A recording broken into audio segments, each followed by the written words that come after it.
اگر ہم باقی رسولوں کے معجزے دیکھیں تو حضرت موسیٰ علیہ السلام کا عصا تھا، یہودیوں نے آج تک اس کو محفوظ کر کے رکھا ہوا ہے، لیکن اس عصا کی حیثیت اگر دیکھیں تو وہ ایک لاٹھی جیسی ایک حیثیت ہے، لیکن قرآن کریم کا جو معجزہ ہے وہ ایک زندہ اور تابندہ معجزہ ہے، اور وہ پوری رہتی دنیا تک وہ ایسے ہی زندہ اور تابندہ رہے گا۔ تو قرآن کریم پہ اگر کوئی محنت کرتا ہے اور اسے اپنی زندگی میں شامل کرتا ہے تو پھر اس کا قرآن کریم کے علاوہ اس کا دل کہیں بھی نہیں لگتا۔ اور پھر یہ دیکھیں کہ اس کو سمجھنے کے لیے ہم کتنی زیادہ ایفرٹس کرتے ہیں۔ ہم سوچتے ہیں کہ ہمیں اس کو جو ہے اس کی ادائیگی اچھی ہو جائے، ہم تجوید سے پڑھنے لگتے ہیں، اور پھر ہم کوشش کرتے ہیں کہ عربی سے ہم فیملیئر نہیں ہیں، ہم اجمی ہیں، تو ہم یہ چاہتے ہیں کہ ہمیں عربک سے بھی ہم فیملیئر ہو جائیں۔ تو جو کوئی اس کے لیے محنت کرنے لگے گا تو پھر اس کے لیے اور کسی چیز کی جو ہے امپورٹنس نہیں ہوگی۔ اب یہاں پہ ہم دیکھ سکتے ہیں کہ دنیا میں جتنے بھی لوگ ہیں چاہتے ہیں کہ ہماری اولاد ترقی کرے اور بڑھ چڑھ کے جو ہے وہ حصہ لے دنیا کی ترقی کے کاموں میں، اور تعلیم جو ہے وہ بھی بہت اچھے سے اچھی ہونی چاہیے۔ اور پھر یہ بھی ہوتا ہے کہ یہاں کی تعلیم پسند نہیں آ رہی تو لوگ 7 سمندر پار کر کے فورن کنٹریز میں جاتے ہیں اعلیٰ سے اعلیٰ ڈگری لینے کے لیے، لیکن جیسے ان کا جو سلسلہ ہے تعلیم و تربیت والا وہ کمپلیٹ ہوتا ہے اور ان سے کبھی کوئی سوال کرتا ہے کہ قرآن کریم پر بھی ایمان ہے آپ کا، تو فوراً سے کہتے ہیں جی بالکل ہے ہمارا ایمان، کیونکہ مسلمان گھرانے میں پیدا ہوئے ہوتے ہیں نا، تو ہمارے لفظوں میں تو امپورٹنس ہے اس بک کی۔ تو پھر ان سے اگر یہ بھی سوال کیا جائے کہ اس کی جو ہے کیا اہمیت ہے، کیا واضح کیا ہے قرآن کریم نے، آپ کی لائف پہ کیا اثرات ہیں، تو اس کے بعد ایک ہی جواب سننے کو ملتا ہے کہ ہمیں کبھی وقت نہیں ملا کہ ہم اس کے بارے میں سوچ سمجھ کر سکیں۔ تو یہاں پہ جو ہے ایک عبرت والی جو ہے ایک بات ہے ہمارے لیے، ہم سبھی کے لیے، کہ قرآن کریم کو پڑھنے کے لیے وقت نہیں ملا، وہ ہم سے مینیج نہیں ہو رہا، لیکن دنیا بھر کی مشکل سے مشکل جو تعلیم ہے وہ ہم مینیج کر لیتے ہیں بہت آسانی سے۔ ٹھیک ہے، اس کا مطلب یہ ہے کہ ہم نے باقی ساری چیزوں کو پرائرٹی دی ہوئی ہے، صرف جو کتاب ہے اس کو ہم نے پرائرٹی نہیں دی ہوئی۔ تو یہاں پہ ہم دیکھیں گے کہ دنیا میں انقلاب کیسے آئے گا، اور یہ کہ قرآن کریم کو صرف نظریاتی طور پر جو ہے یہ اللہ تعالیٰ کا کلام جو ہے ماننا یہ کافی نہیں ہوتا، یہ زبان سے جو ہے اس کی تکذیب کرنے لگتے ہیں لوگ، جبکہ جو ہم کیا کر رہے ہیں، ہم زبان سے مان رہے ہیں کہ کلام ہے اللہ کا، لیکن ہم اپنے عمل سے اس کی تکذیب کر رہے ہیں۔ تو اس پہ جو ہے سبھی لوگوں کو ایک چھوٹا سا یا لمحہ فکریہ ہے اس پہ غور و فکر کرنی چاہیے، احتساب کرنا چاہیے۔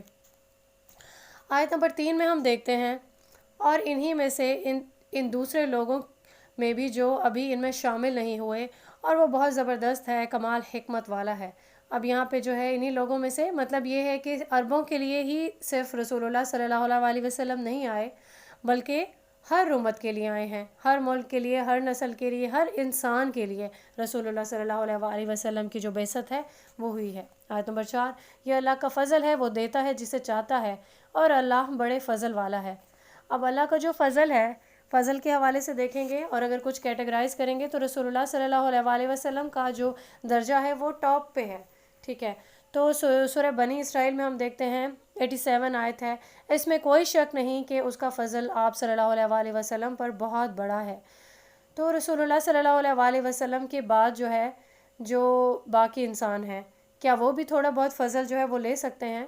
اب ہم یہاں پہ دیکھ سکتے ہیں کہ جو جتنی محنت کرتا ہے، ٹھیک ہے، اور رسول اللہ صلی اللہ علیہ وسلم کی تعلیمات پر ایمان لے آتا ہے، تو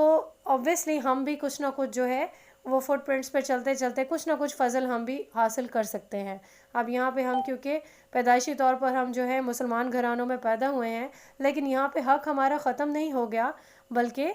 ہم نے کیا کرنا ہے، ہم دیکھتے ہیں کہ سورہ حجرات میں آیت نمبر 17، تم پر اللہ کا یہ بہت بڑا احسان ہے کہ اس نے تمہیں ایمان کے راستے پر ڈال دیا ہے۔ اب اگر ہم اپنے رویے سے اللہ کے اس فضل کی اور احسان کی ناقدری کریں گے اور نافرمانی کریں گے تو پھر کیا ہوں گے، ہم گمراہ ہو جائیں گے اور ایک بد نصیبوں میں شامل ہو جائیں گے۔ یہاں پہ ایک چھوٹا سا جو بیسک کانسیپٹ ہے وہ ہمیں یہاں پہ دینے کی کوشش کی گئی ہے کہ اگر ہم یہ دیکھیں کہ دنیا میں ہم لوگوں کو تھوڑا مشکل وقت ہم پہ آتا ہے تو ہم فوراً ہی ہاتھ پاؤں چھوڑ کے بیٹھ جاتے ہیں کہ اوہو ہمارے ساتھ اتنا بڑا مسئلہ پیش آ گیا، پتہ نہیں یہ ہمارے ساتھ کیوں ہو گیا، ہماری قسمت خراب تھی، مطلب روٹین میں یہ چیزیں ساری ہوتی ہیں۔ تو جیسے ہی کوئی ایسا واقعہ یا ایسی کوئی فیلنگز ہم پہ حاوی ہونے لگتی ہیں تو فوراً ہمیں دیکھنا چاہیے کہ رسول اللہ صلی اللہ علیہ وسلم کی زندگی کیسی تھی۔ آپ نے ابھی دیکھا کہ اللہ تعالیٰ کے فضل کا جو درجہ ہے سب سے ٹاپ پہ رسول اللہ صلی اللہ علیہ وسلم کو رکھا گیا، لیکن ان کی زندگی کیسی تھی؟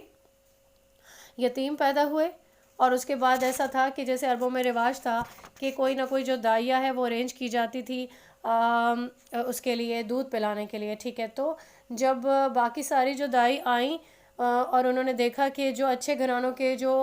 مالی حساب سے اچھے لوگ تھے ان سب کو جو ہے وہ بچے مل گئے، اور پھر جو ہے کوئی بھی رسول اللہ صلی اللہ علیہ وسلم کی جو پرورش کی ذمہ داری تھی اس کو لینے کو تیار نہیں تھا، کیونکہ سبھی کو جو ہے اس چیز کا ادراک تھا کہ یہ بہت زیادہ کچھ پے نہیں کر سکیں گے، اور اس کے جو بدلہ ہے اس میں ہمیں زیادہ کچھ مل نہیں سکے گا۔ تو پھر حضرت حلیمہ سعدیہ جو تھیں انہوں نے بھی اس لیے ایکسیپٹ کر لیا تھا رسول اللہ صلی اللہ علیہ وسلم کو، کیونکہ وہ ان کو کوئی اور بچہ نہیں ملا تھا۔ اب انہوں نے دیکھا کہ حلیمہ سعدیہ جو ہے وہ خود بھی تھوڑی بوڑھی ہیں، ان کی جو بھی اپنا جو جانور لے کے گئی تھیں اس کی بھی حالت خراب ہے، تو اس بیسس پہ ان کو بھی کوئی بچہ نہیں ملا تھا، تو انہوں نے پھر رسول اللہ صلی اللہ علیہ وسلم کو ایکسیپٹ کر لیا۔ اس کے بعد اگر جوانی کا جو دور ہے اس کو بھی دیکھیں تو بکریاں چراتے تھے، اور اس کے جو عوض تھوڑے بہت جو پیسے ملتے تھے، جس کو ٹکے جو ہے وہ بیان کیا گیا ہے، یعنی کہ ٹکے بھی ایک کرنسی کا ایک جو ہے وہ ایک یونٹ ہے، تو اس کو جو ہے وہ ایکسیپٹ کرنے کے بعد بکریاں چراتے ہیں، مطلب محنت اور مشقت والا ایک دور تھا ان کا۔ اس کے بعد طائف جب گئے تھے تب کیا حالات تھے، ہم نے دیکھا تھا کہ رسول اللہ صلی اللہ علیہ وسلم کو مجنوں اور شاعر کہا گیا، اور پھر ان کے پیچھے جو ہے وہ پاگل بچے لگا دیے گئے، اور پھر لہو لہان ہو گئے۔ مطلب کسی بھی دور میں ایسا نہیں ہے کہ کوئی عیش و عشرت والی جو ہے ایک زندگی تھی، ٹھیک ہے۔ تو اس لیے ہمیں بھی یہ دیکھنا چاہیے کہ اگر ہم نے اللہ کا فضل پانا ہے تو ہم ان چیزوں کو امپورٹنس نہیں بنائیں گے، ہمارا معیار دنیاوی عیش و عشرت یا عزت یا شہرت یہ سب چیزیں نہیں ہونی چاہیے۔ آیت نمبر 5، مثال ان لوگوں کی جو حامل تورات بنائے گئے، پھر وہ اس کے حامل ثابت نہ ہوئے، اس گدھے کسی ہے جو اٹھائے ہوئے ہو کتابوں کا بوجھ۔ اور بہت ہی برے مثال ہے اس قوم کی جنہوں نے آیات کو، اللہ کی آیات کو جھٹلایا، اور ایسے ظالموں کو اللہ زبردستی ہدایت نہیں دیتا۔ اب یہ حامل تورات کون لوگ تھے؟ تورات جب ان کو ملی ایک شریعت کا ایک حصہ، اہل یہود، تو پھر ان کی مثال گدھے سے دے دی گئی۔ اب گدھے کی مثال اس طرح سے کہ گدھے کی پیٹھ پر اگر بہت زیادہ کوئی افلاطون والی کوئی بکس ہوں گی، یا کوئی انسائکلوپیڈیا کی، یا کوئی بھی ایسی جو بکس جو بہت زیادہ تعلیم و تربیت والی ہوں گی، تو اس کے اندر اس کے دماغ میں یہ سب چیزیں منتقل نہیں ہو جائیں گی۔ تو پھر اللہ تعالیٰ جس قوم کو شریعت دیتا ہے، جس کو کتاب جو ہے عطا ہوتی ہے، تو پھر اس پر جو ہے اس قوم پر اس کے حقوق کو پورا کرنا بھی لازم و ملزوم ہوتا ہے۔ اور ہم نے دیکھا، اگر ہم قرآن کریم کے حقوق کی بات ہی کریں تو ہم نے پہلا لیکچر جو تھا اس میں دیکھا کہ قرآن کریم کا جو حق ہے وہ ہم سبھی مسلمانوں کو ادا کرنے کا جو ہے وہ ہمارا فریضہ ہے۔ تو اس کے حقوق ہم نے دیکھ لیے تھے، قرآن کریم کو پڑھنا ہے، اس کو سمجھنا ہے، اس کو امپلیمنٹ کرنا ہے، پھر اس کی دعوت و تبلیغ کا جو کام ہے وہ ہم نے کرنی ہے، ٹھیک ہے۔ تو پھر یہ ہے کہ ہم یہاں پہ سورہ آل عمران میں دیکھ لیتے ہیں 187 جو آیت ہے، اور یاد کرو جبکہ اللہ نے ان لوگوں سے ایک قول و قرار لیا تھا جن کو کتاب دی گئی تھی، تم لازماً اسے لوگوں کے سامنے واضح کرو گے اور اسے چھپاؤ گے نہیں۔ اب یہ جو تورات ہے اس کے لیے بھی جو ہے عہد لیا گیا تھا، اور پھر قرآن کریم کے لیے بھی ہم دیکھیں تو ہمیں کافی ساری ایسے واقعات ملتے ہیں اور مثالیں ملتی ہیں کہ قرآن کریم اگر ہمارے لیے ہدایت بن کے آئے تو اس کے حق ہم سب کو ادا کرنا ہے۔ اور اسی طریقے سے ہم دیکھ لیتے ہیں کہ ایک جو رسول اللہ صلی اللہ علیہ وسلم کا فرمان ہے، حدیث میں یہ چیز مینشن ہے، اے قرآن والو، تم قرآن کو تکیہ یعنی کہ ذہنی سہارا نہ بنا لینا، بلکہ تمہیں چاہیے کہ رات اور دن کے اوقات میں اس کی تلاوت کرو، جیسے کہ اس کی تلاوت کا حق ہے، اس کو پھیلاؤ اور اس کو خوشحالی سے پڑھو اور اس میں تدبر کرو تاکہ تم فلاح پاؤ۔ تو یہاں پہ پھر ایک اور پوائنٹ آ جاتا ہے کہ ہم لوگ جو ہے قرآن کریم کو ہم نے صرف جو ہے تعظیم دی ہوئی ہے، جس کو ہم ظاہری تعظیم کہتے ہیں، ہم اس کے لیے بہترین سے بہترین جو غلاف ہے وہ سلیکٹ کرتے ہیں۔ اور ساتھ میں ایک اور مثال جو ہے وہ ایوبی دور کی ایک مثال ہے، قرآن کریم کا ایک ایسا نسخہ تیار کیا گیا جسے نمائش کے لیے رکھا ہوا ہے، اور اس کی اسپیشلٹی کیا ہے؟ سونے کی تاروں سے لکھا ہے اسے، اس کا جو وزن ہے وہ 40 من ہے۔ تو کیا قرآن کریم جو ہے وہ اس طرح نمائش میں رکھنے کے لیے ہمارے پاس آیا تھا یا پھر ہدایت کے لیے آیا تھا؟ تو یہاں پہ ہمیں دیکھنا چاہیے کہ ہم بھی اس طرح سے قرآن کریم کو جھٹلا رہے ہیں، اور اگر ہمارا یہی حال رہا اور اس کو ہم نے ہدایت کے لیے اور اس کے جو حقوق ہیں اس کو ادا کرنے کے لیے ہم نے اس پہ نہیں سوچ و وچار کی، تو پھر ہماری بھی مثال ایسی ہوگی جیسے کہ ابھی گدھے کی مثال دی گئی ہے کہ ہم پہ بھی کتابوں کا اگر بوجھ لاد دیا جائے تو ہماری بھی مثال ایسے ہی گدھے کی ہوگی جو بالکل اس سے کچھ بھی جو ہے اس کے مائنڈ میں منتقل نہیں ہوتا۔ آیت نمبر 6، اے نبی صلی اللہ علیہ وسلم، آپ کہہ دیجئے کہ اے وہ لوگوں جو یہودی ہو گئے ہو، اگر تمہیں واقعی یہ گمان ہے کہ بس تم ہی اللہ کے دوست ہو باقی سب کو چھوڑ کر، تو تم موت کی تمنا کرو اگر تم واقعی سچے ہو۔ 7 اور حقیقت یہ ہے کہ یہ لوگ ہرگز کبھی موت کی تمنا نہیں کریں گے، ان کے اعمال کے سبب جو ان کے ہاتھ آگے بھیج چکے ہیں، اور اللہ ان ظالموں سے خوب واقف ہے۔ اب موت کی تمنا کون لوگ کر سکتے ہیں؟ جو اپنی زندگی کو اس پیٹرن پہ گزار رہے ہیں جس پیٹرن پہ گزارنے کا حق ہے۔ اب یہاں پہ ہے کیونکہ یہ لوگ خود بھی جانتے ہیں کہ ہم لوگ دنیا میں کیا کرتے آئے ہیں، لیکن پرابلم یہی ہے کہ اگر یہاں پہ تعویل خاص میں بھی دیکھیں یا تعویل عام میں بھی، تو سبھی لوگ جو ہیں وہ وشفل تھنکنگ کا شکار تھے۔ اب وشفل تھنکنگز کیا ہیں؟ اہل یہود یہ سمجھتے ہیں ہم بہت ہی لاڈلی قوم ہیں، ہم بنی اسرائیل ہیں، اور ہم میں جو ہے انبیاء آتے رہے، ہم میں رسول آئے، تو ہماری جو ہے بالکل شفاعت ہو جائے گی، آٹومیٹیکلی ہم لوگ بخش دیے جائیں گے۔ اور اس کے بعد اگر ہم تعویل عام میں جو ہے اپنی مثال دیکھیں تو پھر ہماری بھی اسی طرح کی خوش فہمی ہے کہ ہم امت ہیں، ہم رسول اللہ صلی اللہ علیہ وآلہ وسلم جو ہے ہماری شفاعت کر دیں گے، چاہے ہم جتنے میں مرضی گناہ کریں۔ اور ایک طبقہ ایسا بھی ہے جو یہ سمجھتا ہے کہ کچھ ٹائم تک ہمیں جو ہے دوزخ کی آگ میں تھوڑا سا جو ہے سزا ملے گی، اور اس کے بعد ہمیں دوزخ سے نکال کے جنت تک پہنچا دیا جائے گا کیونکہ ہم امتی ہیں۔ تو بالکل ان کو وشفل تھنکنگز ہی کہا جائے گا۔ آیت نمبر 8، اے نبی صلی اللہ علیہ وآلہ وسلم آپ کہہ دیجئے کہ وہ موت جس سے تم بھاگتے ہو وہ تم سے ملاقات کر کے رہے گی، پھر تمہیں لوٹا دیا جائے گا اس ہستی کی طرف جو پوشیدہ اور ظاہر سبھی کا جاننے والا ہے۔ اور پوشیدہ اور ظاہر کیا چیزیں ہیں؟ جن کو ہم غیب سمجھتے ہیں، اور ظاہر وہ سب کچھ جو کچھ نظر آ رہا ہے، تو اللہ تعالیٰ کے لیے تو کچھ بھی غیب نہیں ہے۔ پھر وہ تمہیں جتلا دے گا جو کچھ تم کر رہے ہو۔ یہاں پہ ہم دیکھتے ہیں کہ یہ جو ہم نے ایک حصہ جو ہے یہ ہم نے کمپلیٹ کیا ہے۔ اس کے بعد جو ہے ہم نے یہود کا بھی تذکرہ کر لیا، لیکن ساتھ میں ہم نے یہ بھی دیکھا کہ ہمیں اس میں کیا چیز یاد رکھنی ہے اپنے لیے، ٹھیک ہے۔ تعویل خاص میں بھی ان چیزوں کو دیکھا، تعویل عام کے لیے بھی ہم نے یاد دہانی اپنی کر لی۔ اور پھر یہ کہ تورات کے حقوق کے حوالے سے اگر یہودیوں سے سوال جواب کیا جائے گا تو ہمارے مائنڈ میں یہ چیز ہونی چاہیے کہ اللہ کے رسول کی توسط سے جو کتاب ہم لوگوں تک پہنچی ہے اس کے حقوق کو اگر ہم نے نہیں نبھایا تو ہمیں بھی جو ہے اس کا حساب کتاب دینا ہوگا، ہم سے بھی سوال جواب ہوگا۔ ہم نے یہ بھی چیز دیکھی تھی پہلے پچھلی تفاسیر میں کہ جب حجۃ الوداع کے موقع پہ رسول اللہ صلی اللہ علیہ وآلہ وسلم نے لوگوں کو گواہ بنایا تھا اور سب سے یہ سوال کیا تھا، کیا میں نے تم تک اللہ کا پیغام پہنچا دیا؟ 3 بار ایسا سوال کیا اور سبھی نے جو ہے تینوں بار یہ جواب دیا کہ واقعی ہم تک یہ پیغام پہنچ گیا۔ اور اس کے بعد رسول اللہ صلی اللہ علیہ وآلہ وسلم نے باقی جتنے بھی لوگ تھے ان پہ یہ ذمہ داری عائد کر دی کہ پہنچا دو ان لوگوں تک جو یہاں پہ موجود نہیں ہے۔ تو پھر کیا ہوا کہ پوری جو امت ہے اس پہ یہ ذمہ داری عائد کر دی گئی، اور ہمیں اس چیز کو بہت اچھے سے اپنے مائنڈ میں رکھنا ہے کہ یہ سوال ہم سے ضرور کیا جائے گا۔ آیت نمبر 9، اس میں ہم دیکھتے ہیں آیت نمبر 9 سے لے کے 11 تک۔ اب یہاں پہ نماز جمعہ کا ذکر ہے۔ ہمیں یہاں پہ دیکھنا پڑے گا کہ جو ہے نماز جمعہ ہے اس میں کیا اسپیشلٹی ہے، اور اس دن کو خطبہ کے لیے بھی مختص کیا گیا تھا، ٹھیک ہے۔ اس کی وجہ کیا تھی؟ وجہ یہی تھی کہ امت کا جو ہے تزکیہ کیا جا سکے۔ اب یہاں پہ ہم دیکھتے ہیں کہ جو بھی لوگ ایمان لاتے ہیں، کچھ جو ہے وہ بہت اچھے سے تہہ دل سے خلوص سے ایمان لے آتے ہیں، لیکن انہی جو کیٹیگریز ہیں لوگوں کی، ان کے درمیان میں منافقین بھی ہیں۔ تو پھر کیا ہوتا تھا کہ ہر جمعے کو جو ایک انعقاد کیا جاتا تھا، خطبہ ایک جو ہے وہ آرگنائز کیا جاتا تھا،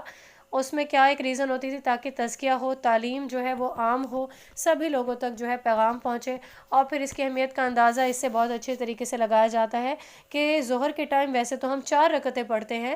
ٹھیک ہے، تو یہاں پہ جماعت میں 2 رکعتیں پڑھائی جاتی ہیں ظہر کی نماز میں جمعے کے دن، ٹھیک ہے، تاکہ وجہ کیا ہے کہ جو خطبہ ہے اس کو ٹائم دیا جا سکے۔ لیکن آج کل ہم دیکھتے ہیں کہ آج کل اس جمعے کے جو خطبہ ہے اس کی کیا امپورٹنس ہے۔ پہلے یہ ہوتا تھا کہ جو بڑی بڑی مساجد ہوتی جن کو ہم جامع مسجد کہتے تھے، تو یہ بہت زیادہ دور کی بات نہیں ہے، ہم اپنے بچپن میں بھی یہی جو ہے سنتے تھے۔ ہر مسجد میں جو ہے وہ خطبہ نہیں ہو رہا ہوتا تھا بلکہ جامع مسجد میں ہوتا تھا، اور وہاں پاؤں رکھنے کی بھی جگہ نہیں ہوتی تھی، تو سب جو ہے بہت اچھے سے اس چیز کو آرگنائز کرتے تھے۔ میرے والد صاحب تھے، یا آپ سبھی لوگوں کے گھر میں بھی یہ ہوتا ہوگا جتنی بھی ہماری بہنیں ہیں، کہ والد صاحب جا رہے ہیں تو ایک پورا ایک پروگرام جو ہے جمعہ کا وہ طے ہوتا تھا کہ صبح جلدی اٹھنا ہے، ارلی ہی ساری چیزیں کرنی ہے، غسل کرنا ہے، کپڑے کپڑے چینج کرنے ہیں صاف ستھرے، ٹھیک ہے، تو پھر بہت جلدی نماز سے بھی جلدی وہاں پہ پہنچ جانا ہے تاکہ آپ کو اولین جو صفحے ہیں ان میں جگہ ملے۔ تو بہت پرانی بات نہیں ہے، لیکن اب کیا ہوتا ہے کہ اب جو ہے جمعہ کا جو خطبہ ہے وہ ہر مسجد میں ہی ہو رہا ہوتا ہے، تو ایک جس طرح سے کہتے ہیں کہ عبادت کی ایک رسم بن کے یہ چیز رہ گئی ہے، اب اس کو وہ امپورٹنس جو ہے وہ حاصل نہیں ہے۔ آیت نمبر 9 میں ہم دیکھتے ہیں، اے ایمان والو، جب تمہیں پکارا جائے نماز کے لیے جمعہ کے دن تو دوڑو اللہ کے ذکر کی طرف، جو کاروبار ہے ان کو چھوڑ دو، اس کے تمہارے لیے یہی بہتر ہے اگر تم علم رکھتے ہو۔ تو یہاں پہ خصوصی طور پہ جو ہے یہاں بتایا گیا ہے کہ جمعہ کے دن اگر تمہیں پکارا جائے، یعنی کہ جمعہ کا جو خطبہ ہے اس کی طرف توجہ دلائی جا رہی ہے، اور دوڑنے کا مطلب یہ نہیں ہے کہ بھاگتے ہوئے آپ پہنچو، بلکہ اس کا مطلب یہ ہے کہ وہاں سے جلد پہنچنے کی کوشش کرو، یعنی اپنے جو آپ کے روزمرہ کے جو کام ہیں ان کو جلد سے جلد نپٹا لو تاکہ جمعہ کے خطبے پہ آپ پہنچ جاؤ۔ آیت نمبر 10، پھر جب نماز پوری ہو چکے تو زمین میں منتشر ہو جاؤ اور اللہ کا فضل تلاش کرو۔ اب یہاں پہ ہم نے دیکھا یہودیوں کے لیے ایک یوم سبت تھا، پورا دن مختص کرنا ہوتا تھا، ٹھیک ہے، کہ آپ نے پورا دن ہی اللہ کی عبادت کرنی ہے، کاروبار نہیں کرنا ہے۔ ہمیں جو ہے ایک یوم سبت کا ہم نے ایک واقعہ بھی جو ہے وہ دیکھا تھا کہ مچھلیاں پکڑنے سے بھی منع کیا گیا تھا، ٹھیک ہے۔ تو یہاں پہ جو ہے پورا دن جو امت ہے رسول اللہ صلی اللہ علیہ وآلہ وسلم کی، ان کے لیے پورا دن مختص نہیں کرنا، بلکہ صبح سے لے کے جو دوپہر تک کا جو ٹائم ہے، جب تک جمعہ کی نماز سے ہم لوگ فارغ نہیں ہو جاتے، اس کے بعد یہاں پہ حکم ہے کہ زمین پہ جو ہے آپ نے جو ہے منتشر ہو جانا ہے تاکہ اپنے جو دوسرے کام کاج ہیں وہ آپ نے اپنے پورے کر لینے ہیں۔ تو یہاں پہ حدیث میں ہم دیکھ لیتے ہیں کہ جو شخص بغیر کسی عذر کے مسلسل 3 جمعے ترک کر دے گا، اللہ تعالیٰ اس کے دل پر مہر لگا دے گا۔ اللہ کو یاد کرو کثرت سے تاکہ تم فلاح پاؤ، اور فلاح پانے کا جو طریقہ ہے وہ بھی بتا دیا گیا ہے۔ تو جو فلاح ہے وہ سبھی لوگوں کو چاہیے، ہم سبھی چاہتے ہیں کہ ہم سب فلاح پائیں تاکہ آخرت میں جو ہے وہ ہمارا حصہ ہو اور ہمیں جو ہے دوزخ کی آگ سے ہم بچ سکیں۔ آیت نمبر 11، اور جب انہوں نے دیکھا تجارت کا معاملہ یا کوئی کھیل تماشا تو اس طرف چل دیے اور آپ صلی اللہ علیہ وآلہ وسلم کو کھڑا چھوڑ دیا۔ اے نبی صلی اللہ علیہ وآلہ وسلم، آپ کہہ دیجئے کہ جو کچھ اللہ کے پاس ہے وہ کہیں بہتر ہے کھیل کود اور تجارت سے، اور اللہ بہترین رزق عطا کرنے والا ہے۔ یہاں پہ ایک واقعہ تھا جو منافقین کے طرز عمل کو واضح کرتا ہے کہ ایک بار جمعہ کا جو ہے رسول اللہ صلی اللہ علیہ وآلہ وسلم خطبہ دے رہے تھے، تو اچانک کیا ہوا کہ مدینہ میں جو ہے کیونکہ قحط کا ایک قسم کا دور تھا، ایک غربت والا، تو وہاں پہ ایک قافلہ آیا اور پھر اپنے جو تجارتی اس کے پاس جو مال تھا، اور پھر وہ اپنی آنے کی جو آمد کا جو ایک وہ طریقہ کار ہوتا تھا، شاید وہاں پہ ڈھول بجاتے تھے لوگ، تو وہ ڈھول بجانے لگا۔ تو یہاں پہ جب خطبہ ارشاد فرما رہے تھے رسول اللہ صلی اللہ علیہ وآلہ وسلم، تو سوائے کچھ صحابہ کے 10 مبشرہ ان میں شامل تھے، تو باقی جو لوگ تھے جن میں منافقین خاص طور پر جو لوگ تھے وہ وہاں سے اٹھ کے چلے گئے اور میلے کی طرف یا وہ جو قافلہ تھا اس کی طرف وہ لوگ متوجہ ہو گئے۔ تو یہاں پہ اللہ تعالیٰ کی طرف سے جو ہے فرمایا جا رہا ہے کہ اے نبی صلی اللہ علیہ وآلہ وسلم، اللہ کے پاس وہ کہیں بہتر ہے اس تجارت سے، اس کھیل کود سے، اور جو اپنے رزق کے لیے جو لوگ پریشان ہوتے ہیں ان کے لیے یہاں پہ تنبیہ کی جا رہی ہے۔ الحمدللہ یہاں پہ ہم نے سورہ جمعہ جو ہے وہ کمپلیٹ کر لی ہے۔ بڑھتے ہیں ہم سورہ منافقون کی طرف۔ سورہ منافقون میں 11 آیات ہیں اور 2 رکوع ہیں، اور رسول اللہ صلی اللہ علیہ وآلہ وسلم جو ہے وہ جمعہ کے دن جو ہے سورہ جمعہ جو ہے وہ بھی پڑھتے تھے جمعہ کی نماز میں، اور سورہ منافقون کی بھی تلاوت کیا کرتے تھے۔ اور ریزن کیا تھی؟ تاکہ جو مدینہ کے منافقین ہیں وہ بھی اس سے کچھ عبرت پکڑ سکیں، کچھ نصیحت جو ہے وہ پکڑ سکیں۔ سورہ منافقون کا جو جوڑا ہے وہ سورہ تغابن ہے، اور پھر جو سورہ منافقون ہے اس کا جو بیسک جو اس کا وہ ہے مضمون ہے اس کو ہم دیکھتے ہیں تو وہ نفاق پر جو ہے مبنی ہے، اور اس میں منافقین کا جو ہے وہ تذکرہ ہے۔ اب یہاں پہ دیکھتے ہیں کہ رسول اللہ صلی اللہ علیہ وآلہ وسلم کی آمد سے پہلے کا جو ہے وہ ذکر کرتے تھے جو یہاں پہ منافقین تھے۔ جیسے ہی رسول اللہ صلی اللہ علیہ وآلہ وسلم مدینہ تشریف لائے اور جو ہے دعوت و تبلیغ کا کام شروع کیا، تو obviously جو لوگ ایمان لائے اور آزمائش بھی آئی ان سے سب جو ہے کام میں، تو منافقین کیا کہتے؟ وہ یہ کہتے کہ ہم لوگ تو مدینہ میں بڑے آرام سے رہ رہے تھے اور پھر سکون تھا بالکل، ہم لوگوں کے جو اہل یہود ہیں ان کے ساتھ بھی ہمارے ایک اچھے جو ہے وہ تھے تعلقات تھے، جیسے کہ یہودیوں کے 3 قبائل ہم سب جانتے ہیں، ان کے بارے میں ہم نے کل کے دن بھی پڑھا تھا، تو بعد میں ان کو جلا وطن کر دیا گیا تھا۔ تو یہاں پہ اس طریقے سے کو ریلیٹ کریں کہ رسول اللہ صلی اللہ علیہ وسلم کے آنے کے بعد بھائی بھائی سے جدا ہو گیا، ہمارے بیچ میں یہودیوں سے ہمارے تعلقات خراب ہو گئے اور بہت سارے دوسرے مسائل پیدا ہو گئے، بھائی بھائی سے جدا ہو گئے وغیرہ وغیرہ، اور لڑائیاں بھی ہوئیں۔ تو اب یہاں پہ یہ دیکھتے ہیں کہ ایسا جو کہنے والے ہیں وہ obviously وہ منافقین ہی ایسی چیزیں جو ہیں وہ پھیلاتے ہیں، ایسی خبریں اور ایسی جو جسے کہتے ہیں کہ ان کے دلوں میں ہی ایسا نفاق پیدا ہوتا ہے، کیونکہ جب بھی کوئی تحریک سٹارٹ ہوتی ہے تو پہلے تو جو ہے سبھی کھلے دل سے ایمان لے آتے ہیں۔ اب جو ہے اس کے فلسفے کو اچھی طرح سے سمجھنا، اس کو جان لینا اور پھر پورے طریقے سے سیکریفائس کے لیے تیار ہونا، تو یہ سب کو جو ہے اس چیز کا جو ہے امپورٹنس سب کو پتہ نہیں ہوتی ہے۔ اب یہاں پہ ہم دیکھ لیں کہ اگر ہم اپنا روٹین میں دیکھیں کہ ہم مولویوں سے یا جس سے ہم اسلام کی جو تعلیم ہم بیسک جو ہم حاصل کر رہے ہوتے ہیں، تو ہم اپنے جو دین ہے اس کے لیے ہم کیا سمجھتے ہیں کہ جیسی بھی ہم زندگی گزار رہے ہیں ہم گزارتے رہیں گے، لیکن ہم نماز پڑھیں گے، ہم روزہ رکھیں گے، ٹھیک ہے، لیلۃ القدر کی رات میں ہم عبادت کر لیں گے، اور پھر ہمارے پاس اگر استطاعت ہوئی تو ہم حج بھی کر لیں گے، عمرہ کر لیں گے تاکہ ہمارے گناہ دھل جائیں گے، تو مسلمانوں کا جو حق ہے وہ ادا ہو گیا، اور باقی جو کام ہے وہ سارے کے سارے جو ہے وہ ایسے کے ایسے چلتے رہیں گے، ہم جھوٹ بھی بول رہے ہوں گے، منافقت بھی کر رہے ہوں گے، ٹھیک ہے۔ تو بیسک جو کانسیپٹ ہے زیادہ تر وہ اس طرح سے لیا جاتا ہے، لیکن اب جس طریقے سے رسول اللہ صلی اللہ علیہ وسلم نے اپنی جو ایک جماعت تھی ان کی ایک تشکیل دی، اس کے بعد وہاں پہ انہوں نے اپنی دعوت و تبلیغ کا کام کیا، تو سٹارٹ میں ایسا ہی تھا کہ لوگ جو ہے وہ ایمان لے آئے، لیکن جب ان کو گزرنا پڑا ایثار سے اور قربانی جو ہے وہ دینی پڑی، تو پھر کیا ہوا، ان کو گھبرانے لگے کہ اب جو ہے ہم سے یہ نہیں ہوگا، اتنی ساری قربانیاں ہم کیسے دے سکیں۔ اب ہم دیکھتے ہیں کہ جب بھی کوئی جماعت جو ہے وہ تشکیل ہوتی ہے تو اس پہ اللہ تعالیٰ کی رحمت ہوتی ہے، اور رسول اللہ صلی اللہ علیہ وسلم اسی لیے ایک جماعت کو بھی ایک فوقیت دیتے تھے، ساتھ میں جماعت کی جو نماز ہے اس کو بھی بہت فوقیت دیا کرتے تھے۔ اب یہاں پہ رسول اللہ صلی اللہ علیہ وسلم کا ایک فرمان ہے جو کہ فجر اور عشاء کی نماز سے متعلق ہے کہ منافقوں پر سب سے بھاری نماز عشاء اور فجر کی ہے، اگر یہ دونوں نمازوں کی اہمیت کو جان جائیں تو ان میں شرکت کے لیے ضرور آئیں، خواہ انہیں گھٹنوں کے بل آنا پڑے۔ اور میں نے تو پختہ ارادہ کر لیا تھا کہ نماز کھڑی کرنے کا حکم دوں، پھر کسی کو حکم دوں کہ وہ لوگوں کو نماز پڑھائے، پھر ایسے لوگوں کی طرف جاؤں جو نماز باجماعت شریک نہیں ہوتے، اور میرے ہمراہ ایسے ساتھی ہوں جن کے پاس لکڑیوں کے گٹھے ہوں، اور اس میں جو جماعت میں نہیں پہنچے ان کے گھروں کے سمیت جو ہے ان لوگوں کو آگ سے جلا دوں۔ اب آپ یہ دیکھیں کہ جماعت سے جو لوگ نماز نہیں پڑھتے ان لوگوں کے لیے کتنا زیادہ ناراضی والا جو ایک فرمان ہے وہ رسول اللہ صلی اللہ علیہ وسلم کی طرف سے جاری کیا۔ تو اس سے ہمیں جو جماعتی جو زندگی ہے اس کی جو امپورٹنس ہے وہ بھی ہمیں پتہ چلتی ہے۔ آیت نمبر 1 ہے سورہ منافقون کی۔ اے نبی صلی اللہ علیہ وسلم، جب منافق آپ کے پاس آتے تو کہتے ہیں کہ ہم گواہی دیتے ہیں کہ بے شک آپ اللہ کے رسول ہیں، اور اللہ جانتا ہے کہ یقیناً آپ اس کے رسول ہیں۔ اللہ گواہی دیتا ہے کہ یہ منافقین جھوٹے ہیں۔ اب منافقین جھوٹے ہیں تو جو منافق ہے اس کی جو نشانیاں ہیں ہم نے پڑھی ہوئی ہیں کہ منافق جب بات کرتا ہے تو جھوٹ بولتا ہے، تو منافق کی جو پہلی نشانی ہے وہی یہی ہے کہ وہ جھوٹ بولتا ہے۔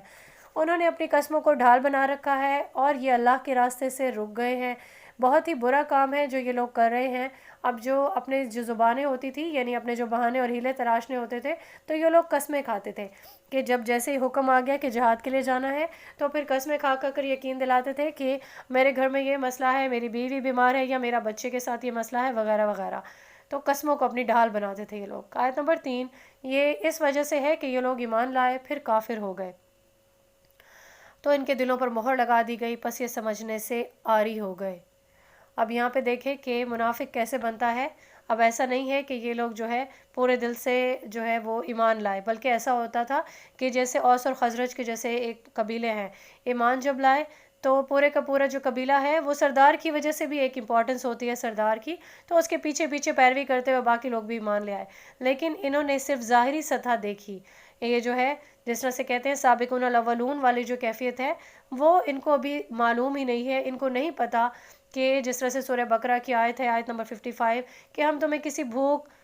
خوف، بھوک اور مال و جان کے نقصانات جیسی سخت آزمائشوں سے ضرور آزمائیں گے، لیکن جو ہے منافقین کو ان ساری آزمائشوں کا کیونکہ علم نہیں تھا، تو پھر جو ہے اسی لیے یہ لوگ جو ہے یہ منافقت پر جو ہے طے ہو گئے۔ ان کے جو اموال ہیں یہ بالکل بھی ویسے نہیں رہے، ان کا پراپرلی اس طریقے سے تزکیہ نہیں ہوا، تو یہاں پہ جو ہے اللہ تعالیٰ نے ایسے لوگوں نے جو ہدایت سے جی چرانے لگے تو پھر اللہ تعالیٰ نے ان کے دلوں پر مہر لگا دی۔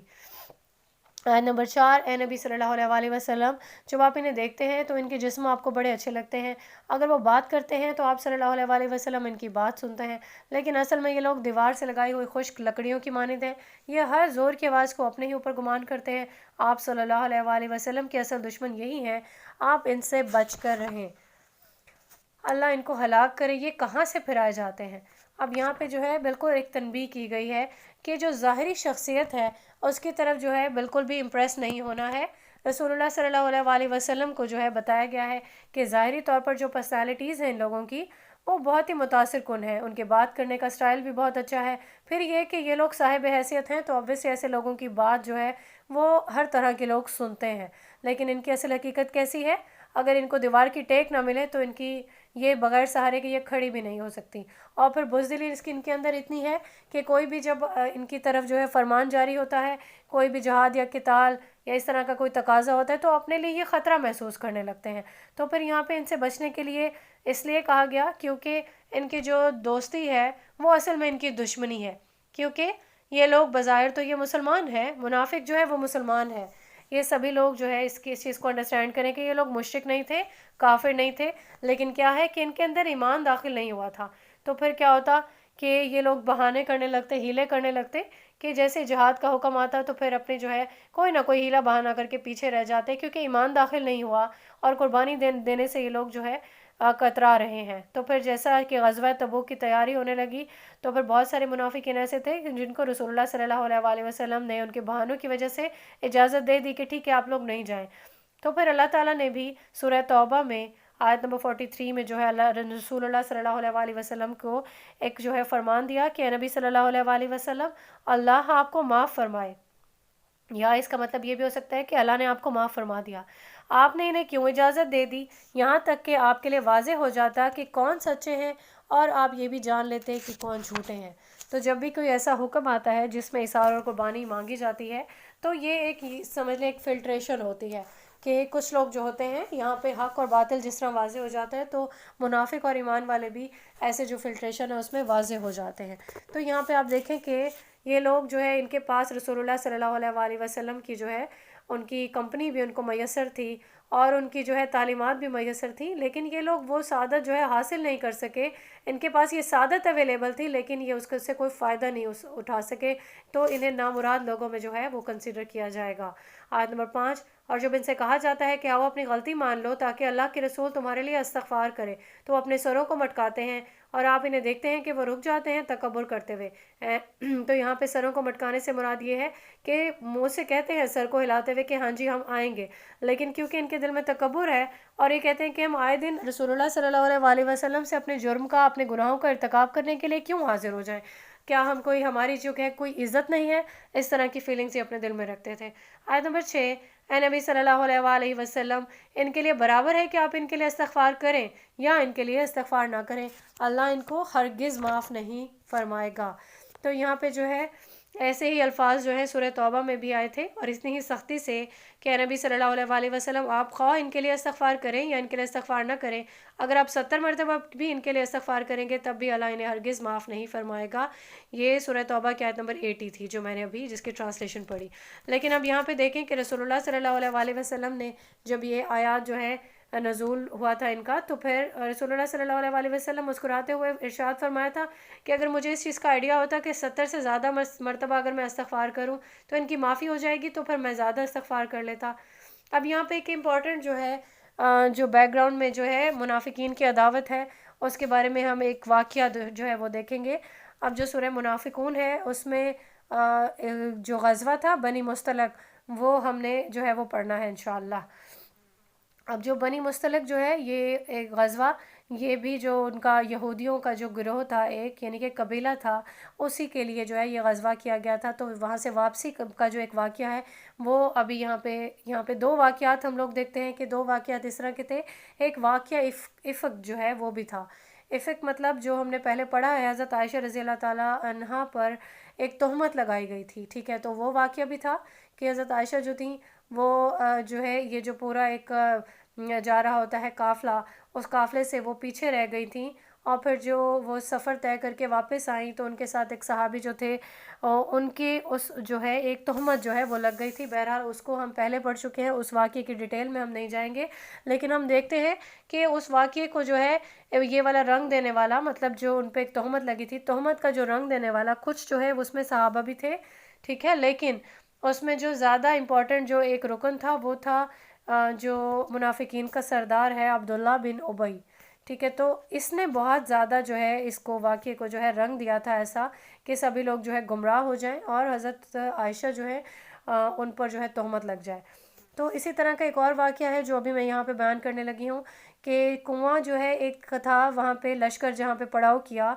تو کنویں پر پانی بھرنے پر جو ہے دو لوگوں کا آپس میں, دو مسلمانوں کا جھگڑا ہو گیا. اب دونوں کے جو فریق تھے وہ کون تھے جھگڑے والے؟ ایک حضرت عمر رضی اللہ تعالیٰ عنہ کا خادم تھا. اب ان کو جو ہے انصار کی مہاجرین کی جو ہے وہ حیثیت حاصل تھی, اور پھر جو دوسرے تھے وہ انصار تھا, ایک جو ہے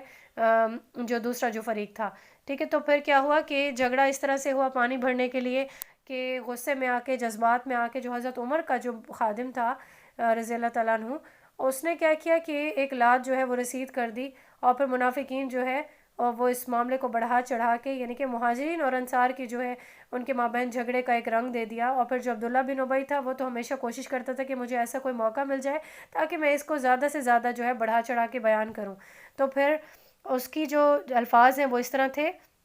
کہ انصار کو مخاطب کر کے کہا, یعنی مدینہ کے جو لوگ تھے ان کو مخاطب کر کے کہا.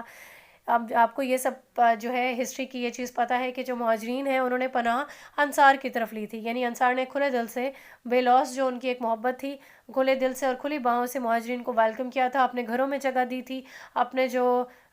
کنبے کے جیسے فرد ہوتے ہیں بالکل ویسی ہی حیثیت دی تھی. تو اب جو ہے وہ مخاطب کس طریقے سے کر رہا ہے کہ یہ ہمارے گھر میں پناہ پا کر ہم پہ غرانے لگے ہیں. سچ کہا ہے جس نے کہا ہے کہ تم اپنے کتے کو کھلا پلا کر خوب موٹا کرو تاکہ وہی تم کو کاٹے. تم نے ان بے گھر لوگوں کو سر چھپانے کی جگہ دے دی, ان کی مدد کی, انہیں کھلایا پلایا اور اپنے مال میں ان کو حصہ دار بنایا. یہ تمہاری اپنی غلطی کا خمیازہ ہے جو تمہیں بھگتنا پڑا ہے. اگر تم ان کی امداد سے ہاتھ کھینچ لیتے تو یہ کب کے یہاں سے بھاگ کھڑے ہوتے. خدا کی قسم اب ہم جو پلٹے تو باعزت ہیں وہ رذیلوں کو جو مدینہ سے نکال دیں گے. اب یہ عبداللہ بن ابی جو ہے یہ ساری جو بکواس تھی اس کی یہ وہاں پہ کر رہا تھا. تو پھر جو ایک نوجوان جو صحابی تھے حضرت زید بن ارقم وہ سن رہے تھے. اب انہوں نے کیا کیا کہ رسول اللہ صلی اللہ علیہ وسلم کی خدمت میں پیش ہو کے یہ سارا واقعہ بیان کیا, اور رسول اللہ صلی اللہ علیہ وسلم نے فوری طور پر جو ہے عبداللہ بن ابی کو بلایا اور پوچھا کہ یہ کیا معاملہ تھا. تو وہ فوراً صاحب مکر گیا, اور کیونکہ ایک یوں سمجھے کہ صاحب حیثیت ایک انسان تھا, اور پھر یہ کہ یہ سردار بھی تھا قبیلے کا, اور پھر یہ بھی کہ یہ بادشاہ بننے والا تھا اہل مدینہ کا, تو پھر اس کی بات جو ہے وہ obviously وہ امپورٹنٹ ہو گئی. اور جس طریقے سے یہ مکرا صاف مکرا تو سبھی نے جو ہے اس کی بات کو امپورٹنس دے دی, اور ساتھ میں یہ بھی اس نے جو ہے کہا کہ جو ہے اس چھوکرے کی بات کو آپ امپورٹنس دیں گے جو کہ حضرت زید کی جو بات تھی. تو پھر حضرت زید کو جو ہے ان کی پوزیشن کو اس کے جو بیان تھا اس کی وجہ سے کافی ان کی پوزیشن خراب ہو گئی. لیکن پھر رسول اللہ صلی اللہ علیہ وسلم تو کبھی جو ہے وہ غفلت میں نہیں رہ سکتے. آیات کا نزول ہوا اور جو واقعی جو ہے اس کی تصدیق ہو گئی کہ ایسا ہی ہوا تھا. تو پھر حضور صلی اللہ علیہ وسلم نے حضرت زید بن ارقم کی جو ہے تھوڑی دلجوئی جو ہے وہ کی, ان کا کان بھی مروڑا کہ لڑکے کے کان تھے انہوں نے غلط نہیں سنا تھا. بہرحال رسول اللہ صلی اللہ علیہ وسلم نے اس واقعے سے بھی درگزر سے جو ہے وہ کام لیا. اور پھر جو ہے جیسے واقعہ افک جو تھا جس میں تہمت لگی تھی حضرت عائشہ پر, تو اس میں بھی رسول اللہ صلی اللہ علیہ وسلم کافی عارضدہ ہو گئے تھے, بہت دکھی ہو گئے تھے. اور پھر ایسا جو ہے انہوں نے یہاں تک فرمایا کہ ایسا کوئی شخص ہے جو اس شخص کی ایذا سے مجھے بچا سکے. اب یہاں پہ کیونکہ سب جو رسول اللہ صلی اللہ علیہ وسلم کے جذبات ہیں وہ کافی جو ہے مجروح ہوئے تھے, تو اوس کا جو ایک سردار جو ہے وہ سعد بن معاذ تھا, اس نے رسول اللہ صلی اللہ علیہ وسلم سے کہا کہ رسول اللہ صلی اللہ علیہ وسلم اگر آپ مجھے حکم دیں تو میں اس شخص کا کام تمام کر دیتا ہوں. لیکن پھر کیونکہ جو سردار تھا خزرج کا یہ سردار تھا عبداللہ بن ابی, تو پھر جو حضرت سعد بن عبادہ وہ خزرج سے تعلق رکھتے تھے, تو انہوں نے کہا کہ نہیں آپ اس کے معاملے میں نرمی سے کام لیں. اگر ہم اسے بادشاہ بنانے کا فیصلہ کر چکے تھے اور جو ہے اس کے سارے خواب بکھر گئے اور مصلحت کا تقاضا یہ ہے کہ اس پہ سختی نہ کریں. آیت نمبر 7 کی طرف بڑھتے ہیں ہم. یہ اب جب یہ آپ کو سارا بیک گراؤنڈ پتہ چل گیا تو اب آگے جو ہے آیات کی ٹرانسلیشن آپ کے لیے ایزی ہوگی انڈرسٹینڈ کرنا. آیت نمبر 7. یہی ہیں وہ لوگ جو کہتے ہیں کہ مت خرچ کرو ان پر جو اللہ کے رسول کے گرد جمع ہو گئے ہیں یہاں تک کہ یہ منتشر ہو جائیں، حالانکہ آسمانوں اور زمین کے خزانے تو اللہ کے لیے ہیں، لیکن منافقین اس حقیقت کا فہم نہیں رکھتے. آیت نمبر 8 وہ کہتے ہیں کہ اگر ہم مدینہ لوٹ گئے تو جو طاقتور ہیں وہ لازماً نکال باہر کریں گے وہاں سے ان کمزور لوگوں کو. اب طاقتور کون ہے؟ انصار. اور کمزور کون ہے؟ مہاجرین. اب آگے آیت کے اگلے حصے میں، حالانکہ اصل عزت تو اللہ اور اس کے رسول صلی اللہ علیہ وآلہ وسلم اور مومنین کے لیے ہے، لیکن یہ منافق نہیں جانتے. اب یہاں پہ ہوا کیا تھا کہ عبداللہ بن ابی کا جو بیٹا تھا وہ بہت ہی مخلص صحابی تھا. اس نے یہ ساری چیزیں، ساری بکواس سن لی، لیکن اس نے سوچا کہ میں اپنے باپ کو اس جو ہے جو یہ اس نے عمل کیا ہے اس پر میں سبق سکھاؤں گا. پھر جب مدینہ وہ پہنچا تو پھر تلوار ان کے سامنے لے کے، اپنے باپ کے سامنے لے کے کھڑے ہو گئے، اور پھر یہ بھی کہا کہ شہر میں آپ کو داخل نہیں ہونے دوں گا جب تک کہ آپ جو ہے اس واقعے سے رجوع کر لیں، یعنی کہ اس سب پہ جو ہے معاملات سب کو کلیئر کر دیں. پھر عبداللہ بن ابی نے بہت شور مچایا کہ دیکھیں میرا جو بیٹا ہے یہی میرے خلاف ہو گیا ہے، لیکن اپنے موقف پر وہ قائم ہی رہا عبداللہ بن ابی. ٹھیک ہے، انہوں نے اپنی جو حضرت عبداللہ جن کی بات ہو رہی ہے نا کہ وہ ان کے بیٹے تھے اور وہ بہت ہی مخلص تھے. اب انہوں نے کیونکہ کوشش کی اور تلوار جو ہے وہ تان کر کھڑے ہی رہے، تو پھر انہوں نے اس پر جو موقف پہ کھڑا رہا تھا عبداللہ بن ابی یعنی کہ جو منافق تھا، تو ان کو آخر منوا ہی لیا کہ آپ نے جو ہے اس واقعے سے رجوع کر لینا ہے. آیت نمبر 9 سے لے کے 11 تک ہم دیکھتے ہیں کہ یہاں پہ جو ہے منافقت کا جو ہے ایک مرض، اس کے بارے میں ایک تو اس کی پریونشن بتا دی گئی، ساتھ میں اس کے کیور بھی بتا دی گئی،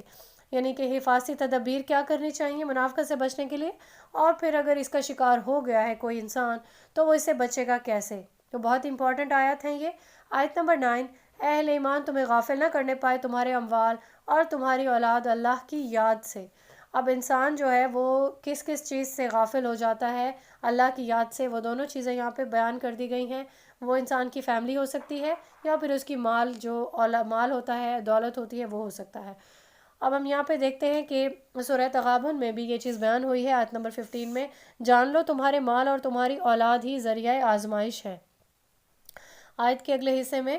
اور جو کوئی ایسا کریں گے وہ نہایت ہی خسارے میں رہیں گے. اب یہاں پہ ہم دیکھتے ہیں کہ کوئی بھی انسان جس کے لیے مال امپورٹنٹ ہے، اوبیسلی سبھی لوگوں کے لیے مال امپورٹنٹ ہوتا ہے، لیکن اس کو جو ہے اتنی اس کی پوجا میں نہیں لگے رہنا، اس کو اپنا معیار زندگی نہیں بنا لینا کہ پوری طریقے سے آپ منافقت کی جو روش ہے وہ اختیار کر لیں. اب پہلی جو حفاظتی تدابیر کیا ہے کہ ان سب چیزوں سے جو ہے تقوی اختیار کرنا ہے تاکہ ہم جو ہے نفاق والا جو مرض ہے اس کا شکار نہیں ہو. اور پھر اس کی کیور کیسے کرنی ہے وہ ہم اگلی آیت میں دیکھیں گے. یعنی جو مال ہے اس کو اس قدر جو ہے امپورٹنٹ نہیں سمجھ لینا کہ اس کو جو ہے اللہ تعالیٰ کی جو یاد ہے اسے ہی ہم بھول جائیں، اور جو دنیا کی محبت ہے وہی ہمارے دل میں پوری اس طریقے سے داخل ہو جائے. اور دنیا کی محبت بھی مال کے ذریعے ہی داخل ہوتی ہے، تو اگر مال کی محبت آپ اپنے اندر سے ختم نہیں کریں گے تو پھر کیا ہوگا کہ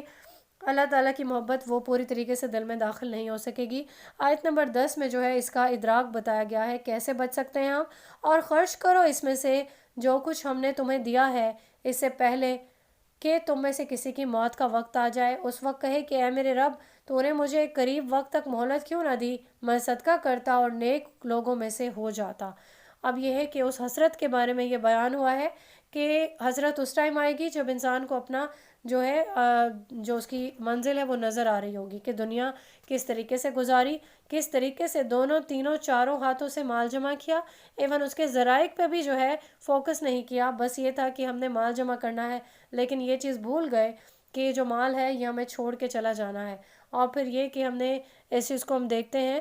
کہ صدقہ کے لیے جو ہے سورہ حدید کی جو آیت ہے آیت نمبر 18، اور اس کی کیا ٹرانسلیشن تھی؟ یعنی صدقہ دینے والے مرد اور صدقہ دینے والی عورتیں جو اللہ کو قرض حسنہ دیں گی ان کو کئی گنا بڑھا کر دیا جائے گا اور ان کے لیے بڑا باعزت اجر ہوگا. اور جو لوگ ایمان لائے اللہ پر اور اس کے رسولوں پر انہی میں سے صدیق اور شہداء ہوں گے اپنے رب کے پاس. تو یہاں پہ جو ہے امپورٹنس جو ہے صدقہ کی وہ ہمیں پتہ چلتی ہے. دوسرا یہ کہ جو نفاق کا جو مرض ہے اس سے انسان جو ہے بہت اچھے سے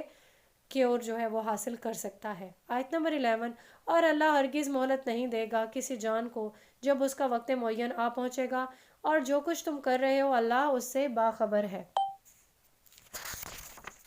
اب ہم یہاں پہ دیکھتے ہیں کہ ہماری آیت سورہ منافقون جو ہے یہ آخری آیت تھی۔ سورہ منافقون ہم کمپلیٹ کر چکے ہیں الحمدللہ۔ یہ اس سے ہمیں جو ہے بہت زیادہ جو وہ ملتا ہے، سبق ملتا ہے کہ ہم نے اپنی زندگی میں کن چیزوں کو امپورٹنس دینی ہے اور کن چیزوں میں ہمیں جو ہے تقوی اختیار کرنا ہے، اور ہم کس طریقے سے جو ہے اپنا جو روز اجر ہوگا اس میں ہم کس طریقے سے فلاح پا سکیں گے انشاءاللہ وبارک و تعالی۔ سورہ تغابن ہم سٹارٹ کرتے ہیں۔ اس میں 18 آیات ہیں جو ہم پڑھیں گے انشاءاللہ، اور 2 اس میں رکوع ہیں۔ مدنی صورت ہے۔ اس کا مطلب کیا ہے؟ اختلاف ہے اس کا مطلب، اور پھر یہ کہ دنیا کی جو محبت ہے، مال ہے اور اولاد ہے اور جو مشغلے ہیں، یہ ہمیں آخرت کی یاد سے غافل نہ کر دیں۔ ہم نے جو ہے بیسک جو آخری جو آیات ہیں وہ بھی اس بارے میں پڑھی ہیں، پچھلی جو صورت ہے ہماری سورہ منافقون، اور ہم آگے جو ہے آگے بھی ہم ان کو ڈیٹیل میں انشاءاللہ دیکھیں گے۔ اب یہ ایک جو ہے ایک جو نفاق ہے، یہ اوبویسلی ایک ہمارے باطن کا ایک منفی پہلو ہے۔ ہمیں اس پہ جو ہے کیسے قابو پانا ہے؟ ہمیں اپنے دل میں جو ہے ایمان کا جو پہلو ہے اس کو اجاگر کرنا ہے۔ آیت نمبر 1، تسبیح کرتی ہے اللہ کی ہر وہ شے جو آسمانوں میں ہے اور ہر وہ شے جو زمین میں ہے، اسی کی بادشاہی ہے اور اسی کی حمد ہے، اور وہ ہر چیز پر قادر ہے۔ وہی ہے جس نے تمہیں پیدا کیا ہے، پھر تم میں سے کوئی کافر ہے اور کوئی مومن، اور جو کچھ تم کر رہے ہو اللہ اسے دیکھ رہا ہے۔ اب یہ ہے کہ معبود کے سامنے جو انسان جھکے گا، اللہ پر ہی پورا ایمان لائے گا، تو وہ جو ہے شکر گزار جو لوگ ہیں ان میں شامل ہو جائے گا، اور جبکہ جو باقی ہوں گے وہ کفار میں سے شامل ہو جائیں گے، یعنی کہ جو لوگ منکر ہوئے۔ اب یہاں پہ ہم دیکھتے ہیں کہ اللہ کے پاس ہر ایک چیز کا ریکارڈ ہے۔ انسان جو بھی عمل کرتا ہے وہ سارے عمل کرنے کے بعد خود تو وہ بھول جاتا ہے، چھوٹی سے چھوٹی اور بڑی سے بڑی جو گناہ ہے وہ سرزد ہو جاتا ہے، لیکن وہ خود بھول جاتا ہے انسان، لیکن اللہ کے پاس ایک ایک چیز کا ریکارڈ جو ہے وہ موجود ہے۔ آیت نمبر 3، اس نے آسمانوں اور زمین کو پیدا کیا حق کے ساتھ، اس نے تمہاری صورت گری کی تو بہت ہی عمدہ، اور اس کی طرف سب کو لوٹنا ہے۔ اب ہم صورت گری کی اگر بات دیکھیں تو انسان کی جو بناوٹ ہے، اس کا جو چہرہ ہے، اللہ تعالیٰ نے بہت ہی خوبصورتی سے انسان کو جو ہے تخلیق کیا، اور جب اتنی خوبصورتی سے تخلیق کیا تو انسان کو جاننا چاہیے کہ ہماری جو زندگی ہے کیا وہ اسی طریقے سے جس طرح ہم گزار رہے ہیں بے مقصد زندگی، کیا اسی طرح کی زندگی گزارنے کے لیے ہماری تخلیق ہوئی ہوگی؟ کیا اس کا کوئی پہلو ایسا نہیں ہوگا کہ جو کوئی سنجیدگی سے ہم سوچیں کہ یہ ہماری تخلیق کا جو ہے وجہ ہوگی؟ تو اللہ تعالیٰ نے جو ہے ایک بہت ہی بامقصد طریقے سے بامقصد جو ہے تخلیق ہے وہ کی ہے، انسان کی صورت میں اشرف المخلوقات بنایا ہے، اور یہ ہے کہ اس دنیا میں ہمیں جو ہے ہمیں جو بھی اسائنمنٹ دی گئی ہے اسے پورا کرنے کے بعد ہم نے اللہ تعالیٰ کے پاس واپس بھی جانا ہے، اپنے جو بھی اعمال ہیں ان کا حساب کتاب دینا ہے۔ آیت نمبر 4، وہ جانتا ہے جو کچھ آسمانوں اور زمین میں ہے، اور وہ جانتا ہے جو کچھ تم چھپاتے ہو اور جو کچھ تم ظاہر کرتے ہو، اور اللہ اس سے بھی باخبر ہے جو تمہارے سینوں کے اندر ہے۔ اب سینوں کے اندر ہے، کچھ ایسی چیزیں ہوتی ہیں جن کا ہمیں پتہ ہوتا ہے، لیکن کچھ چیزیں ایسی بھی ہوتی ہیں ایون ہمیں اس کا پتہ بھی نہیں ہوتا۔ اب کبھی جو ہے کبھی کسی سٹریس کے لیے کبھی کسی ڈاکٹر کے پاس جائیں تو ڈاکٹر پوچھتا ہے کہ بظاہر آپ کو کوئی سٹریس ہے، تو ہم فوراً کہتے ہیں کہ نہیں ہمیں یہ پریشانی تھی، ابھی نہیں ہے کوئی بھی پریشانی، لیکن پھر بھی جو ہے کچھ نہ کچھ ایسے معاملہ ہے، کبھی کسی کو نیند نہیں آ رہی ہے، تو جو ہمارے دل کے اندر ہے وہ اس سے ہم باخبر ہیں، لیکن ابھی ہمیں ڈاکٹر سے بتاتے ہیں کہ آپ کے سب کانشیس میں کوئی چیز ایسی ہے جو آپ کو بھی پتہ نہیں ہے۔ تو انسان کے جو بھی خیالات ہوتے ہیں، کوئی بھی منتشر ہو گئے خیالات، یا وقتی کوئی پریشانی یا وقتی کوئی بھی سچویشن، تو وہ اس وقت جو ہے انسان کے ذہن میں ہوتا ہے، لیکن جو آہستہ آہستہ وہ اس کے سب کانشیس مائنڈ میں وہ چیز ٹرانسفر ہو جاتی ہے، اور یہی وجہ ہے کہ ہم خود بھی جو ہے اپنی جو سب کانشیس میں جو چیز ہماری موجود ہے اس کے بارے میں ہم خود بھی نہیں جانتے۔ تو اللہ کی جو ذات ہے وہ اچھے سے جانتی ہے کہ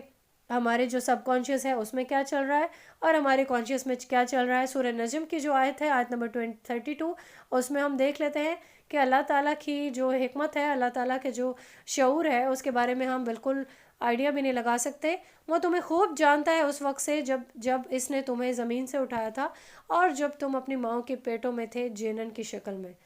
آیت نمبر 5، کیا تمہارے پاس خبریں آ نہیں چکیں ان لوگوں کی جنہوں نے کفر کیا تھا پہلے؟ انہوں نے اپنے کیے کی سزا چکھ لی اور ان کے لیے دردناک عذاب بھی ہے۔ اب پہلے کن لوگوں نے کفر کیا تھا؟ قوم ہود تھی، قوم صالح، قوم نوح، یہ ساری قومیں تھی، ان کے واقعات ہم نے بار بار جو ہے قرآن کریم میں دیکھ لیے ہیں۔ تو ان لوگوں کو کیوں جو ہے انہوں نے اپنے کیے کی سزا چکی؟ کیونکہ انہوں نے رسولوں کو جھٹلایا تھا اور پھر ان کو ہلاک کر دیا گیا. تو پھر ابھی ان کے لیے دنیا کا عذاب تو تھا ہی، لیکن آخرت کے لیے بھی ان کے لیے عذاب جو ہے وہ پہلے سے تیار شدہ ہے. آیت نمبر 6، یہ اس لیے ہوا کہ ان کے پاس رسول آتے تھے واضح نشانیاں لے کے، تو انہوں نے کہا کہ کیا انسان ہمیں ہدایت دیں گے؟ بس انہوں نے کفر کیا اور رخ پھیر لیا. اللہ نے بھی ان سے بے نیازی اختیار کی، اور اللہ تو ہے ہی بے نیاز. 14 صفات. اب ہم یہاں پہ دیکھتے ہیں کہ کفار بھی اسی طریقے سے کرتے تھے کہ رسول اللہ صلی اللہ علیہ وآلہ وسلم ان کی بات ہم کیوں مانیں؟ ہم اللہ کو جو ہے معبود مان سکتے ہیں، کتاب کی جو احکام ہیں وہ بھی مان لیتے ہیں، لیکن یہ ہماری طرح کا ایک بشر ہے، ہماری طرح چلتا پھرتا کھاتا پیتا ہمارے سامنے ہی پلا بڑا ہے، فلاں کا رشتہ دار ہے، ہم اس کو کیسے جو ہے وہ رسول مان لیں؟ اور پھر اگر کسی نے کوئی رسول مان بھی لیا کسی کو بھی، یعنی کہ جتنے بھی رسول آئے، تو پھر وہ جو ہے اس طرح سے اس کو بھی وہ بشر ماننے کو گوارا نہیں تھے. اور پھر یہ دیکھا گیا کہ یا تو وہ کہتے تھے کہ یہ اللہ کا بیٹا ہے، ٹھیک ہے، یا پھر وہ کہتے تھے کہ یہ کوئی اللہ تعالیٰ کے ساتھ اس کا کوئی بھی ایسا تعلق ہے، مطلب اس طرح کے جو ہے وہ معاذ اللہ جو ہے کوئی بھی شرک جو ہے اس طرح کی سچویشن وہ کرتے تھے اڈاپٹ. اور پھر یہ کہ رسول اللہ صلی اللہ علیہ وآلہ وسلم کے بارے میں بھی اگر ہم دیکھیں تو ہمارے بھی اس طرح سے معاشرے میں کچھ ایسے لوگ ہیں جو غلو کی اس طرح سے کیفیت جو ہے اس میں چلے گئے ہیں کہ رسول اللہ صلی اللہ علیہ وآلہ وسلم کو بھی اللہ کے بالکل ساتھ والا اور جو لیول والا جو درجہ ہے وہ دینے لگتے ہیں. یہاں پہ ہم دیکھتے ہیں کہ قرآن مجید میں ہمیں سورہ کہف میں 110 آیت ہے، اس میں اس چیز کے بارے میں آئیڈینٹیفائی کیا تھا اللہ تعالیٰ نے کہ اے نبی صلی اللہ علیہ وآلہ وسلم، آپ ڈنکے کی چوٹ پر کہیے اور بار بار کہیے کہ میں تمہاری طرح کا ایک بشر ہوں. ہاں، مجھے یہ امتیاز حاصل ہے کہ مجھ پر وہی نازل ہوتی ہے. یعنی کہ اگر یہ لوگ کہتے ہیں کہ یہ ایک عام بشر ہے تو آپ بھی کہیے ڈنکے کی چوٹ پہ کہ ہاں میں تمہاری طرح کا ایک بشر ہوں، لیکن مجھے ایک ڈسٹنکشن حاصل ہے کہ مجھ پہ وہی آتی ہے. اب آگے ہم دیکھتے ہیں کہ آخرت کے پر جو ایمان ہے اس کے بارے میں آیات ہمارے پاس آئیں گی. آیت نمبر 7 سے، کافروں کو یہ زوم ہے کہ وہ مرنے کے بعد ہرگز نہیں اٹھائے جائیں گے. اے نبی آپ صلی اللہ علیہ وآلہ وسلم کہہ دیجئے کیوں نہیں، مجھے میرے رب کی قسم ہے تم لازماً اٹھائے جاؤ گے، پھر تمہیں لازماً جتلایا جائے گا ان اعمال کے بارے میں جو تم نے کیے ہیں، اور یہ اللہ پر بہت آسان ہے. یعنی اللہ پر آسان کیا ہے؟ اللہ نے تخلیق کی انسان کو اور اس کے بعد اس کی جو ہے وہ موت ہو گئی، تو آخری دن کا اٹھانا بھی اللہ تعالیٰ کے لیے آسان ہے، اس میں کوئی بھی جو ہے مشکل بات نہیں ہے. آگے کی جو 3 آیات آ رہی ہیں اس میں جو ہے ایمان کی دعوت دی جا رہی ہے. آیت نمبر 8، پس ایمان لاؤ اللہ پر، اس کے رسول صلی اللہ علیہ وآلہ وسلم پر، اور اس نور پر جو ہم نے نازل کیا ہے، اور جو کچھ تم کر رہے ہو اللہ اس سے باخبر ہے. جس دن وہ تمہیں جمع کرے گا، جمع ہونے کے دن کے لیے وہی ہے ہار اور جیت کے فیصلے کا دن. اور جو کوئی ایمان لائے اللہ پر اور نیک اعمال کرے تو اس کی برائیوں کو اسے دور کر دے گا اور اسے باغات میں داخل کرے گا جن کے دامن میں نہریں بہتی ہوں گی، اور اس میں وہ ہمیشہ ہمیشہ رہیں گے. یہ ہے بہت بڑی کامیابی. اور جنہوں نے انکار کیا اور تکذیب کی ہماری آیات کی، وہی ہوں گے جہنمی، وہ ہمیشہ رہیں گے اس میں، اور وہ بہت ہی برا ٹھکانہ ہے. اب ہم دیکھتے ہیں کہ جو اگلی آیات ہیں اس میں جو ہے یہی جو مضمون ہے اس کی تفصیل تھوڑی سی بیان ہوئی ہے. اور یہاں پہ جو ہے جو ہمیں ابھی بات کی ہے ان آیات میں دیکھا ہے کہ ہار اور جیت کا جو فیصلہ ہوگا، اور پھر جو ہے ان کو کامیابی کے لیے جو ہے کچھ جو ہے وہ ملے گا، جیسے جنت ملے گی. تو یہاں پہ ہم دیکھتے ہیں کہ کون کون سی چیزیں ملے گی، یعنی کہ ثمرات ایمان ہی کہہ سکتے ہیں. آیت نمبر 11، نہیں آتی کوئی مصیبت مگر اللہ کے اذن سے، اور جو کوئی اللہ پر ایمان رکھتا ہے اس کے دل کو ہدایت دیتا ہے اللہ ہر چیز کا علم رکھنے والا ہے. اس آیت میں ہم کیا دیکھ رہے ہیں کہ اللہ پر جو لوگ توکل کرتے ہیں تو ان کے دل بالکل مطمئن رہتے ہیں اور اللہ کی رضا سمجھتے ہیں وہ ہر ایک ایکٹ کو جو اللہ کی طرف سے جو بھی آپ کو جو ہے سچویشن آتی ہے. تو سورہ بقرہ جو ہے اس میں ہم دیکھتے ہیں ایک بہت ہی پیاری آیت ہے کہ ہو سکتا ہے کہ تم کسی شے کو ناپسند کرو اور وہ تمہارے لیے بہتر ہو، اور ہو سکتا ہے تم کسی چیز کو پسند کرو حالانکہ وہی تمہارے لیے بری ہو. اللہ جانتا ہے تم نہیں جانتے. یعنی کہ ایسا ہوتا ہے بظاہر ہمیں کوئی چیز بہت اچھی لگ رہی ہوتی ہے، ہم اس کو جو ہے حاصل کرنے کی بھی کوشش کرتے ہیں، لیکن کیا ہوتا ہے کہ وہ ہمارے لیے اچھی نہیں ہوتی ہے. تو ہر چیز کے لیے ہم اسی لیے اللہ سے خیر طلب کرتے ہیں کہ ہمیں جو ہے کوئی بھی اچھائی جو ہے وہ ہمارے پاس آئے، اللہ کی خیر کے ساتھ آئے. اور پھر ساتھ میں یہ کہ اللہ پہ جو توکل کرتا ہے، جو ایمان رکھتا ہے کہ جو کچھ میرے ساتھ ہو رہا ہے تو وہ اللہ کی طرف سے ہو رہا ہے. وہ اس طرح کی شکایتیں نہیں کرتا. کس طرح کی شکایتیں؟ کہ کاش ایسا ہو جاتا، کاش یہ والا جو سچویشن مجھ پہ آئی تھی میں یہ والا کام کر لیتا، اور یہ کہ کاش جو ہے یہ انسان مجھے دھوکہ نہیں دیتا. ٹھیک ہے، تو یہ چیزیں جو ہیں، یہ جو پچھتاوے ہیں، یہ ایمان والے جو لوگ ہیں وہ اس طرح کی سچویشن جو ہے وہ نہیں کرتے ہیں. ایون کبھی کسی کی موت ہو جائے اور وہ ہمارا عزیز ہو، تو کس طریقے سے جو ہے اللہ تعالیٰ کی جو اللہ تعالیٰ پر ایمان کا جو ایک سلسلہ ہے ہمارا، وہ دل میں متزلزل ہونے لگتا ہے. تو اس پہ بہت اچھے سے جو مومن ہے اس کو قابو پانا چاہیے کہ جو کچھ ہے، اور ایون سب جانے ہیں، سب کو ہی لوٹ کر اللہ کے پاس جانا ہے. اور یہ کہ جو ہمارے ساتھ حادثات ہوتے ہیں یا جو کوئی خیر کی خبر آتی ہے، یہ سبھی سچویشنز جو ہیں، صبر اور جو شکر ہے، دونوں کا جو دامن ہے یہ پکڑے رہنا چاہیے. اللہ کی جو رضا ہے اس پہ راضی رہنا چاہیے. کوئی بھی تکلیف آئے اس کو اللہ کا فیصلہ سمجھنا چاہیے. کوئی خوشی کی خبر آئے اس کو بھی اللہ کی رحمت سمجھنا چاہیے. تو جو انسان کے جس کے دل میں ایمان ہوگا وہ اسی طرح کا ایکٹ کرے گا، اور اس کو ہم کہیں گے کہ اس انسان نے جو ہے حقیقی جو ایمان ہے وہ حاصل کر لیا ہے. آیت نمبر 12، اور اطاعت کرو اللہ کی اور اطاعت کرو رسول صلی اللہ علیہ وآلہ وسلم کی. پھر اگر تم نے پیٹھ موڑ لی تو جان لو کہ ہمارے رسول صلی اللہ علیہ وآلہ وسلم کے ذمہ تو صرف صاف صاف پہنچا دینے کی ذمہ داری ہے. صاف صاف پہنچا دینے کی جو آیات ہیں یہ ہم پہلے بہت اچھے سے پڑھ چکے ہیں. اللہ کے جو احکام ہیں وہ رسول اللہ صلی اللہ علیہ وآلہ وسلم پوری دیانتداری سے جب پہنچا دیں گے تو ان کی طرف سے جو ذمہ داری ہے وہ پوری ہو گئی ہے. آیت نمبر 13، اللہ وہ ہے کہ اس کے سوا کوئی الہ نہیں، بس اہل ایمان کو اللہ ہی پر توکل کرنی چاہیے. یعنی کہ آپ اپنی حصے کا جو کام ہے وہ کرو، محنت کرو، لیکن نتیجہ اللہ پر چھوڑ دو. اور پھر یہ کہ اگر پوری طریقے سے حالات آپ کی فیور میں ہوں تب بھی ایسا کوئی دعویٰ نہیں آپ کر سکتے کہ یہ کام میں ضرور کر لوں گا. سورہ کہف کی آیت نمبر 23 میں آتا ہے، کسی چیز کے بارے میں بھی یہ نہ کہا کریں کہ یہ کام میں کل کر لوں گا مگر یہ کہ اللہ چاہے. یعنی یہ چیز ساتھ میں ضرور اٹیچ کرنی چاہیے کہ اللہ کا حکم ہوا تو میں یہ کام انشاءاللہ ضرور کر لوں گا. اور پھر اس کے بعد اگلی جو آیات ہیں اس میں ہم دیکھتے ہیں کہ جو فطری جو محبتیں ہیں جو انسان کے دل میں اللہ تعالیٰ نے ڈالی ہیں، تو ان محبتوں کا بھی غلبہ نہیں ہونا چاہیے. ٹھیک ہے، اس میں بھی اعتدال سے کام لینا ہے. تو وہ کون سی محبت ہوگی؟ انسانوں کی محبت میں سب سے زیادہ جو ہے بیوی کی محبت ہوتی ہے، یا پھر اولاد کی محبت ہوتی ہے. ٹھیک ہے، اس میں والدین کی محبت بھی آ سکتی ہے. ٹھیک ہے، تو یہاں پہ ہم دیکھتے ہیں، ہم یہاں پہ بیویوں اور اولاد کی جو محبت ہے اس کے بارے میں ہم ان آیات میں پڑھیں گے. آیت نمبر 14، اے ایمان کے دعوے دارو، تمہاری بیویوں اور تمہاری اولاد میں سے بعض تمہارے دشمن ہیں، سو ان سے بچ کے رہو.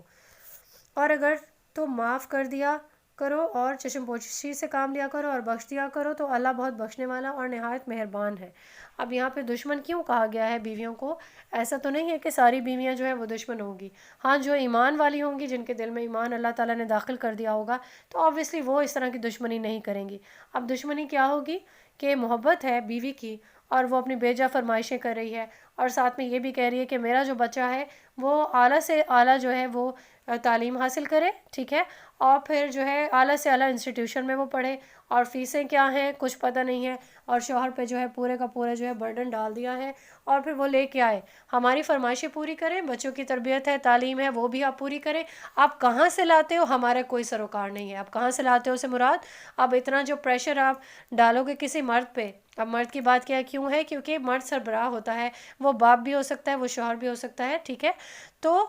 اب اس پہ جو ہے اتنا برڈن ڈال دیا جائے گا تو وہ کیا کرے گا کہ وہ حرام میں اپنا جو ہے وہ ہاتھ ڈال دے گا. اب کیونکہ حلال کی جو رزق ہوتا ہے اس میں بہت زیادہ سرمایہ اکٹھا نہیں کیا جا سکتا. جو کوئی بہت زیادہ دولت کے انبار ہوں گے تو اس میں جو ہے کہیں نہ کہیں جو شبہ ہوتا ہے کہ یہ جو کمائی ہے یہ اس میں حرام کی کہیں ملاوٹ تو نہیں، تو اس پہ جو ہے نظر ثانی کرنی چاہیے. اگر کوئی جو انسان ہے وہ دین کی سمجھ بوجھ رکھتا ہے تو وہ یہ سوچتا ہے کہ مجھے جتنا مجھ پہ اللہ تعالیٰ نے جتنا مجھے عنایت کر دیا وہ روکھا سوکھا ہے، میں اسے جو ہے اسے کھا کر میں بہت اچھے سے اپنا گزر بسر کر لوں. لیکن کچھ ایسی بیویاں جن کو دشمن کہا گیا ہے وہ دن رات تانے دیتی ہیں کہ فلاں کو دیکھ لیں، فلاں رشتہ دار کو، فلاں ہمسائے کو، ان کی داڑھی بھی ہے، وہ ایمان والے بھی لگتے ہیں، وہ نمازیں بھی پڑھتے ہیں، لیکن اگر انہوں نے تھوڑی سی اوپر کی کمائی سے کچھ اپنے گھر والوں کو عیاشی دے دی تو آپ نے کیوں اپنے آپ پہ یہ چیز حرام قرار دے دی؟ اور اس طرح کی بہت ساری دوسری باتیں. تو بہت ہی واضح تنبیہ کر دی گئی ہے کہ اس طرح کی سچویشن میں بیویوں اور اولاد کی جو محبت ہے اس کو آئیڈینٹیفائی کرنا ہے اور اعتدال سے کام لینا ہے. حرام اور حلال کو مکس نہیں کر دینا. لیکن ان کے ساتھ ساتھ میں اگلی جو آیت کا حصہ ہے اس میں یہ بھی بتا دیا گیا ہے کہ عفو و درگزر کا بھی جو ہے وہ بھی آپ دامن نہیں چھوڑیں، نرمی سے ان معاملات کو آپ نپٹائیں اور گھروں میں جو ہے وہ جنگیں نہیں کرتے رہیں، ٹھیک ہو گیا؟ تو اگر تم چاہتے ہو کہ اللہ تمہارے ساتھ عفو و درگزر کا معاملہ فرمائے تو اپنے اہل و عیال کے ساتھ آپ بھی جو ہے وہ درگزر کرتے رہیں۔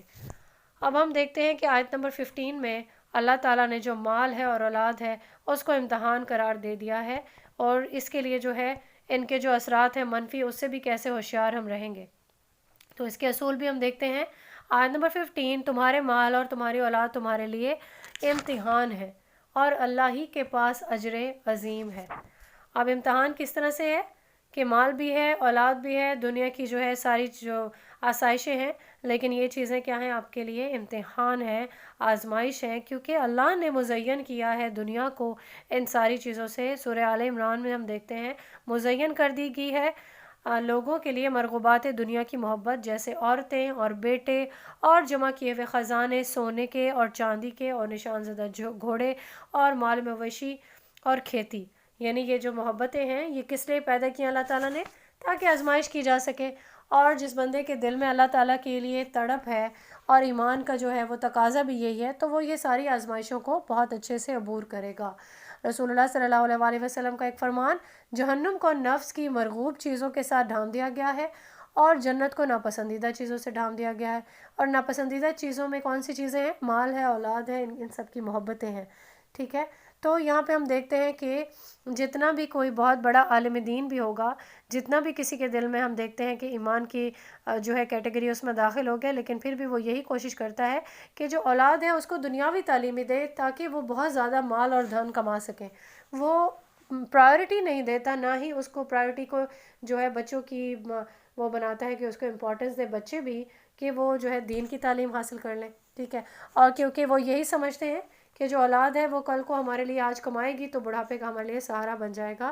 تو سہارا جو ہے یہ بہت اچھے سے انڈرسٹینڈ کرنے والی چیز ہے کہ جو سہارا ہے وہ صرف اللہ کی ذات ہے، اللہ ہی ہے جو ہماری سارے ارینجمنٹس کرتے ہیں۔ یہی جو اولاد ہے یہ کل کو اگر نافرمان ہو جاتی ہے، جس کو آپ دنیاوی تعلیم دلوا رہے ہو، تو اس سے کوئی بھی بعید نہیں ہے کہ وہ جو ہے نافرمان ہو جائے اور کچھ بھی ایسا عمل کر لے جو آپ کے لیے کل کو تکلیف کا باعث بنے۔ آیت نمبر 16 ہم دیکھتے ہیں، پس اللہ کا تقوی اختیار کرو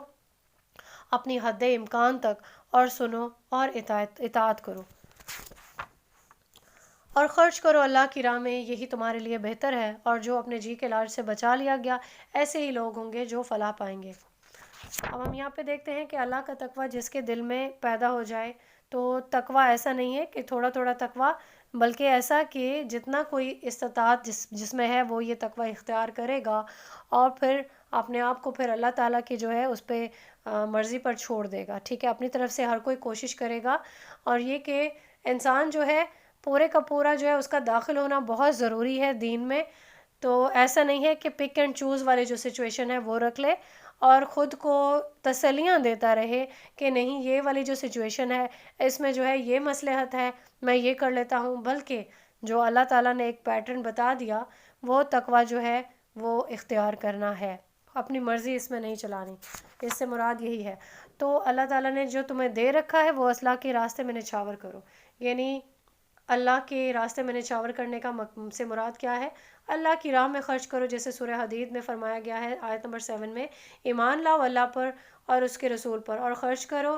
اس سب میں سے جس پر اس نے تمہیں خلافت عطا کی ہے، اور جو لوگ تم میں سے ایمان لائے انہوں نے اپنے جان و مال کو بھی خرچ کیا، ان کے لیے بہت بڑا اجر ہے۔ اب یہاں پہ اجر بھی ہے، اور ہم نے ساتھ میں یہ بھی دیکھا کہ نفاق سے بچنے کا بھی یہی طریقہ ہے کہ اپنے مال میں سے ہمیں خرچ کرنا ہے۔ آیت نمبر 17، اور اگر تم اللہ کو قرض حسنہ دو گے تو وہ تمہارے لیے اسے کئی گنا بڑھا دے گا اور تمہیں بخش دے گا، اور اللہ شکور یعنی قدردان بھی ہے، اور حلیم یعنی بردبار بھی ہے۔ اب جو ہے اللہ کو قرض حسنہ کوئی کیسے دے سکتا ہے؟ قرض حسنہ اس طرح سے دے گا کہ اللہ کی راہ میں خرچ کرے گا، پوشیدہ بھی خرچ کرے گا، اور پھر یہ کہ یہ ساری چیزیں قرض حسنہ ہیں، اور پھر اس کا جو اجر ہے وہ اللہ تعالیٰ کے پاس جمع ہوتا رہتا ہے۔ آیت نمبر 18، جاننے والا ہے چھپے اور کھلے کا سب کا، وہ بہت زبردست ہے، کمال حکمت والا ہے۔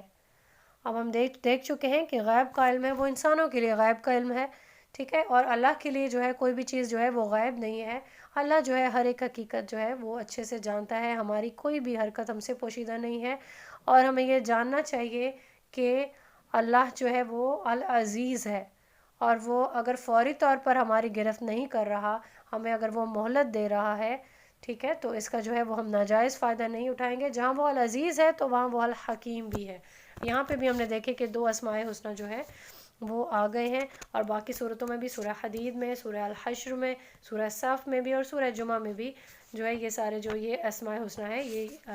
آئے تھے ان صورتوں میں بھی۔ آگے ہم بڑھتے ہیں سورہ طلاق کی طرف۔ الطلاق، طلاق کا مطلب کیا ہے؟ آزاد کرنا، چھوڑ دینا، یہ لفظی معنی ہے اس کے۔ اور پھر یہ کہ یہ جدائی کا ایک سمبل ہے، یعنی کہ اس کی وجہ کیا ہے؟ باہمی زندگی میں جیسے مرد اور عورت ہیں، میاں بیوی کی حیثیت سے یہ معاشرے کی ایک بنیادی اکائی ہیں، تو ان دونوں کی زندگی میں اگر ان دونوں میں سے کسی ایک میں یا دونوں میں اگر برداشت والا جو ایلیمنٹ ہے وہ نہیں ہے، تو اختلافات ہیں وہ بڑھتے جاتے ہیں، اور اختلافات کی بیسس پر یہ والا فیصلہ ہوتا ہے کہ یہ لوگ آپس میں میاں بیوی جو ہیں وہ جدا ہو جاتے ہیں، تو اسی کو طلاق کہا گیا ہے۔ تو یہاں پہ جو ہے انسان کا جو آداب کا جو تقاضا ہے وہ یہ ہے کہ وہ تقوی اختیار کرے، اور جو طریقہ کار، جو باؤنڈری جو بتائی گئی ہے، جو پیٹرن بتایا گیا ہے، ان سب کو اختیار کرے اگر نوبت اس پہ آ گئی ہے۔ یعنی یہ کہ ناپسندیدہ چیز ہے اور ایک ایسا عمل ہے لیکن یہ حلال ہے، تو اگر نوبت یہاں پہ آ گئی ہے عدم موافقت کی وجہ سے، اگر حالات جو ہیں وہ اچھے نہیں چل رہے ہیں، اور پھر یہ کہ اختلافات اس قدر بڑھ گئے ہیں کہ گھر کا سکون بالکل ختم ہو چکا ہے، تو پھر کوئی بھی ہے وہ اس معاملے کو جو ہے اڈاپٹ کر سکتا ہے۔ پھر یہ کہ یہ جو صورت ہے سورہ الطلاق، اس کو اسے سورہ نساء بھی کہا گیا ہے۔ سورہ نساء الکسرہ، یعنی کہ چھوٹی سورہ نساء، کیونکہ سورہ نساء میں بھی یہ معاملات ڈسکس ہوئے تھے زیادہ ڈیٹیلز میں، یہاں پہ بھی ہم دیکھتے ہیں کہ یہاں پہ بھی یہ چیزیں مینشن ہوئی ہیں۔ اس صورت میں 2 رکوع ہیں، آیات اس میں 12 ہیں۔ اب یہاں پہ ہم نے دیکھا رسول اللہ صلی اللہ علیہ وآلہ وسلم کو یہ چیز وحی کی جا رہی ہے، لیکن رسول اللہ صلی اللہ علیہ وآلہ وسلم کی ذات سے اس سب کا کوئی تعلق نہیں ہے، کیونکہ آپ صلی اللہ علیہ وآلہ وسلم کی جو ازواج ہیں وہ امت کی مائیں ہیں، اور ان میں سے کسی زوجہ کو آپ صلی اللہ علیہ وآلہ وسلم نے نہ تو طلاق دی، نہ آپ کو اجازت تھی کہ کسی کو طلاق دینی ہے، اور پھر جو امت کی جو مائیں ہیں اوبویسلی وہ کہیں اور وہ نکاح بھی نہیں کر سکتی ہیں، تو یہ بھی اس میں ایک حقیقت جو ہے وہ پوشیدہ ہے۔ آیت نمبر 1 اس کی ہم دیکھتے ہیں سورہ طلاق کی۔ اے نبی صلی اللہ علیہ وآلہ وسلم، جب آپ لوگ اپنی عورتوں کو طلاق دو تو ان کی عدت کے حساب سے طلاق دو، اور عدت کا پورا لحاظ رکھو، اور اللہ کا تقوی اختیار کرو جو تمہارا رب ہے، اور انہیں مت نکال باہر کرو ان کے گھروں میں سے، اور وہ خود بھی نہ نکلیں سوائے اس کے کہ وہ ارتکاب کریں کسی کھلی بے حیائی کا، اور یہ اللہ کی حدود ہیں، اور جو کوئی اللہ کی حدود سے تجاوز کرے گا تو اس نے اپنی جان پر ظلم کیا۔ تمہیں نہیں معلوم کہ شاید اس کے بعد اللہ کوئی نئی صورت پیدا کر دے۔ اب یہاں پہ جو ہے مخاطبت تو رسول اللہ صلی اللہ علیہ وآلہ وسلم سے ہوئی ہے، لیکن یہ اہل ایمان کے لیے ایک جو ہے تعلیم دی گئی ہے، ایک علم ہے، اور ایک جو ہے انسٹرکشنز ہیں وہ دی گئی ہیں کہ عدت کے کیا معاملات ہیں، تاکہ رسول اللہ صلی اللہ علیہ وآلہ وسلم ان مسائل کو بہت اچھے سے باقی سب لوگوں تک پہنچا دیں، کہ جو عدت کا جو معاملہ ہے اس کا بھی بہت زیادہ لحاظ رکھنا ہے، اور پھر یہ کہ جب تک عدت پوری نہیں ہو جاتی کسی بھی عورت کے لیے وہ دوبارہ سے نکاح نہیں کر سکتی، عدت پوری کرے گی پھر نکاح کرے گی۔ اور پھر طلاق کا بھی ایک طریقہ کار جو ہے وہ بتایا گیا ہے کہ طلاقیں جو ہے 3 طلاقیں اکٹھی ہرگز نہیں دو، 1 طلاق دو، ٹھیک ہے۔ پھر اس کے بعد جو ہے آپ کو اگر پھر اس کے بعد لگتا ہے کہ کوئی بھی ایسی صورت پیدا نہیں ہو رہی تو پھر دوسری اور پھر تیسری، پورا ایک پروسیجر ہے اس کا جو ہم نے پڑھ لیا۔ اور پھر یہ بھی بتایا گیا حالت حیض میں جو ہے وہ بھی طلاق نہیں دینی ہے۔ تو ان سارے قوانین کی جو ہے پابندی ہر جو ایمان والا ہے وہ کرے گا۔ اور پھر یہ بھی کہ ایسا نہیں کرنا طلاق دے دی غصے میں اور یہ بھی کہہ دیا کہ نکل جاؤ میرے گھر سے۔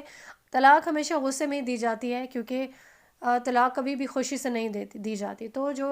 ایمان والا ہوگا وہ پھر بھی اپنے آپ کو ایک جو ہے معتدل مزاج میں رکھے گا، اور پھر وہی طریقہ جو ہمیں بتایا گیا اس پہ ہم سب کو عمل کرنا ہوگا ان سب چیزوں میں، جس پہ بھی ایسی سچویشن آتی ہے کہ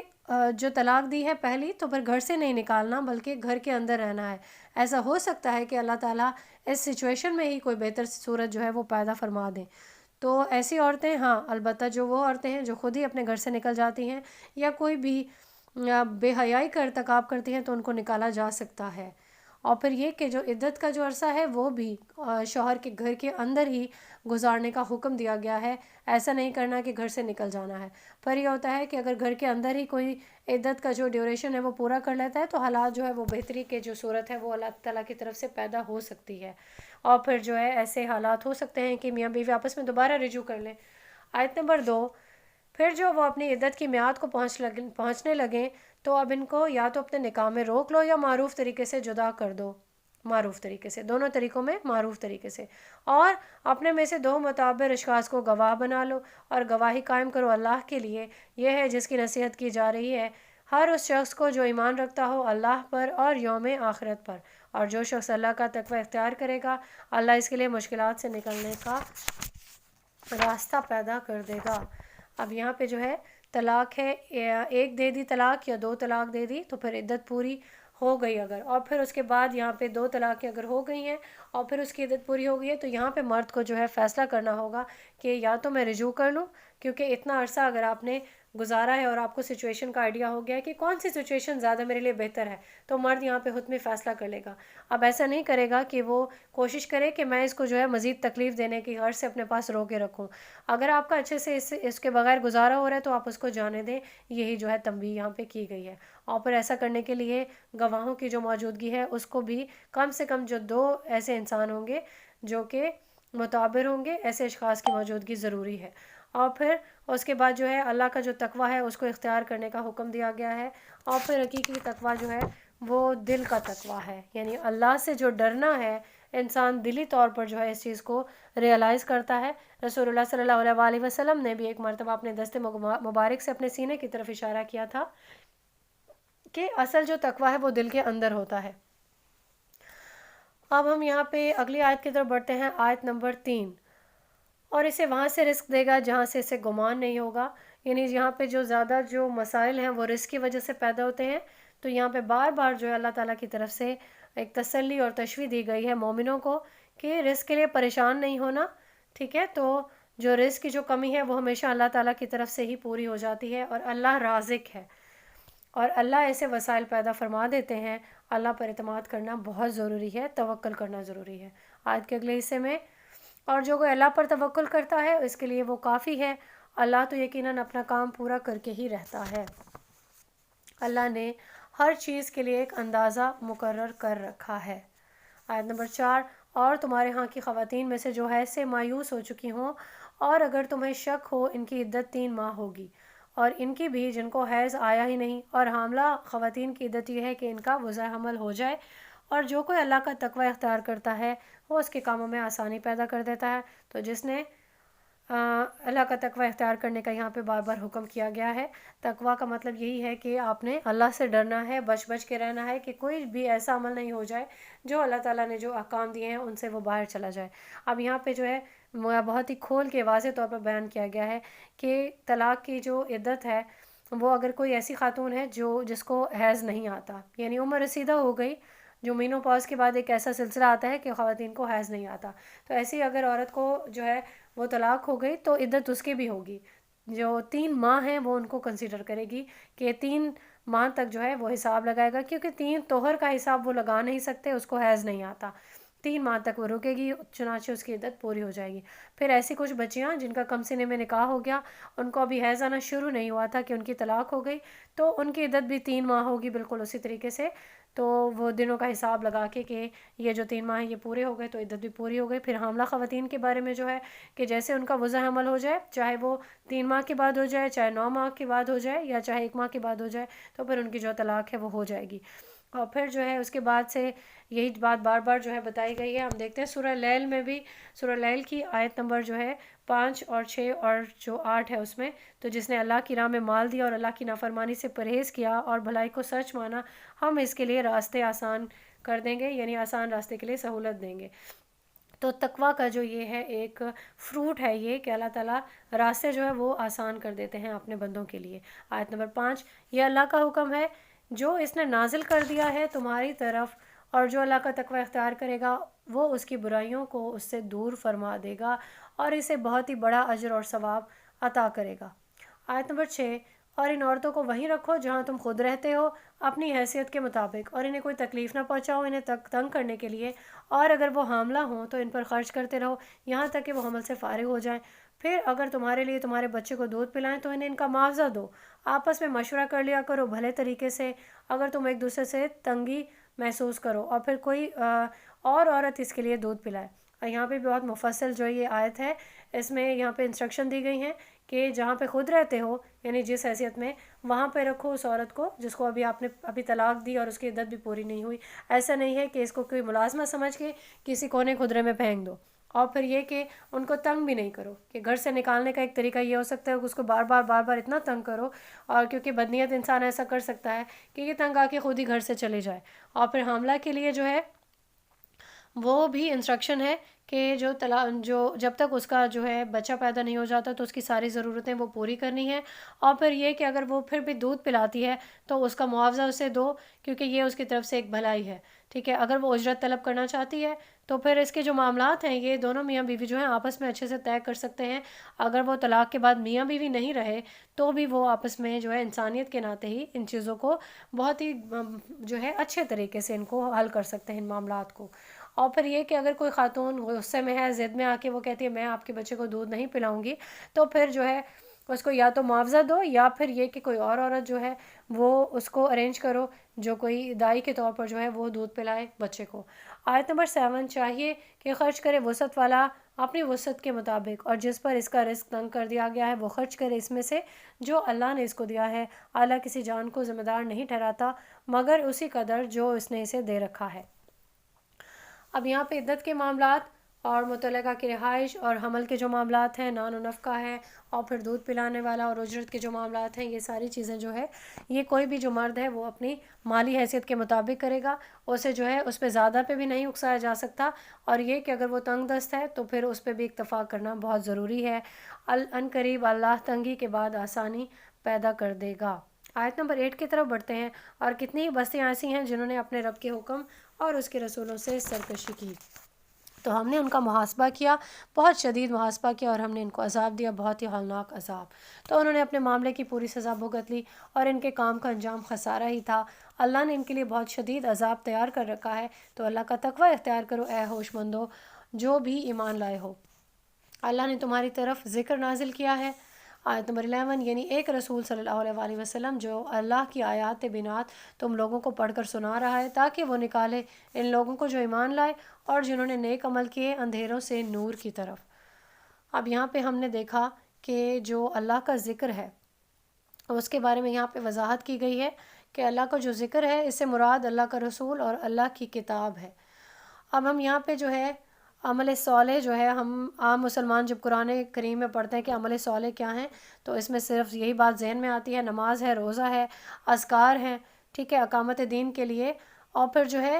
جد و جہد جو ہے اس کو اتنی امپورٹنس نہیں دی گئی۔ تو جو بھی ایمان کے جو تقاضے ہیں وہ اس کے بغیر پورے نہیں ہوتے۔ آیت کے اگلے حصے میں جو ہے بشارت دی گئی ہے جو بھی ایمان کے تقاضوں کو پورا کرے گا اللہ اسے داخل کرے گا ان باغات میں جن کے نیچے نہریں بہتی ہوں گی، ندیاں بہتی ہوں گی، اور جن میں وہ لوگ ہمیشہ ہمیشہ رہیں گے۔ اللہ نے اس کے لیے بہت عمدہ رزق فراہم کیا ہے۔ اللہ وہ ہے جس نے 7 آسمان بنائے اور زمین بھی انہی کی مانند، ان کے درمیان اللہ کا امر نازل ہوتا ہے تاکہ تم یقین رکھو کہ اللہ ہر چیز پر قادر ہے، اور یہ کہ اللہ نے اپنے علم سے ہر چیز کا، ہر شے کا احاطہ کیا ہوا ہے۔ اب ہم یہاں پہ دیکھتے ہیں کہ ان صفات کا جو ہے خاص طور پر بہت زیادہ ذکر ہوا ہے کہ اللہ جو ہے وہ ہر شے پر قادر ہے۔ تو کوئی بھی جو ہے مومن اگر وہ اس کا جو مراقبہ ہے وہ اتنا گہرا ہونا چاہیے کہ اللہ کا جو علم ہے اور اللہ کا جو اختیار ہے، اس کا جو یقین ہے انسان کا، اس میں کوئی کمزوری نہیں آنی چاہیے، کیونکہ اللہ جو ہے وہ ہر شے پر قادر ہے اور اللہ جو ہے اسی کے احاطے میں ہے ہر ایک چیز۔ اللہ تعالیٰ کے فضل و کرم سے ہم نے سورہ جو طلاق تھی وہ کمپلیٹ کر لی ہے۔ اب ہم بڑھتے ہیں سورہ تحریم کی طرف۔ اس صورت میں 12 آیات ہے اور 2 رکوع ہیں، مدنی یہ صورت ہے۔ اب یہاں پہ ہم دیکھیں گے کہ عائلی زندگی کے ایک اور رخ کو یہاں پہ نمایاں کیا گیا ہے کہ اللہ تعالیٰ نے جو فطری محبت میاں بیوی کے بیچ میں ڈالی ہے، تو یہاں پہ جو ہے بیویوں کی دلجوئی کے لیے کوئی بھی ایسا کام نہیں کرنا جو کہ شریعت کے مطابق نہیں ہو۔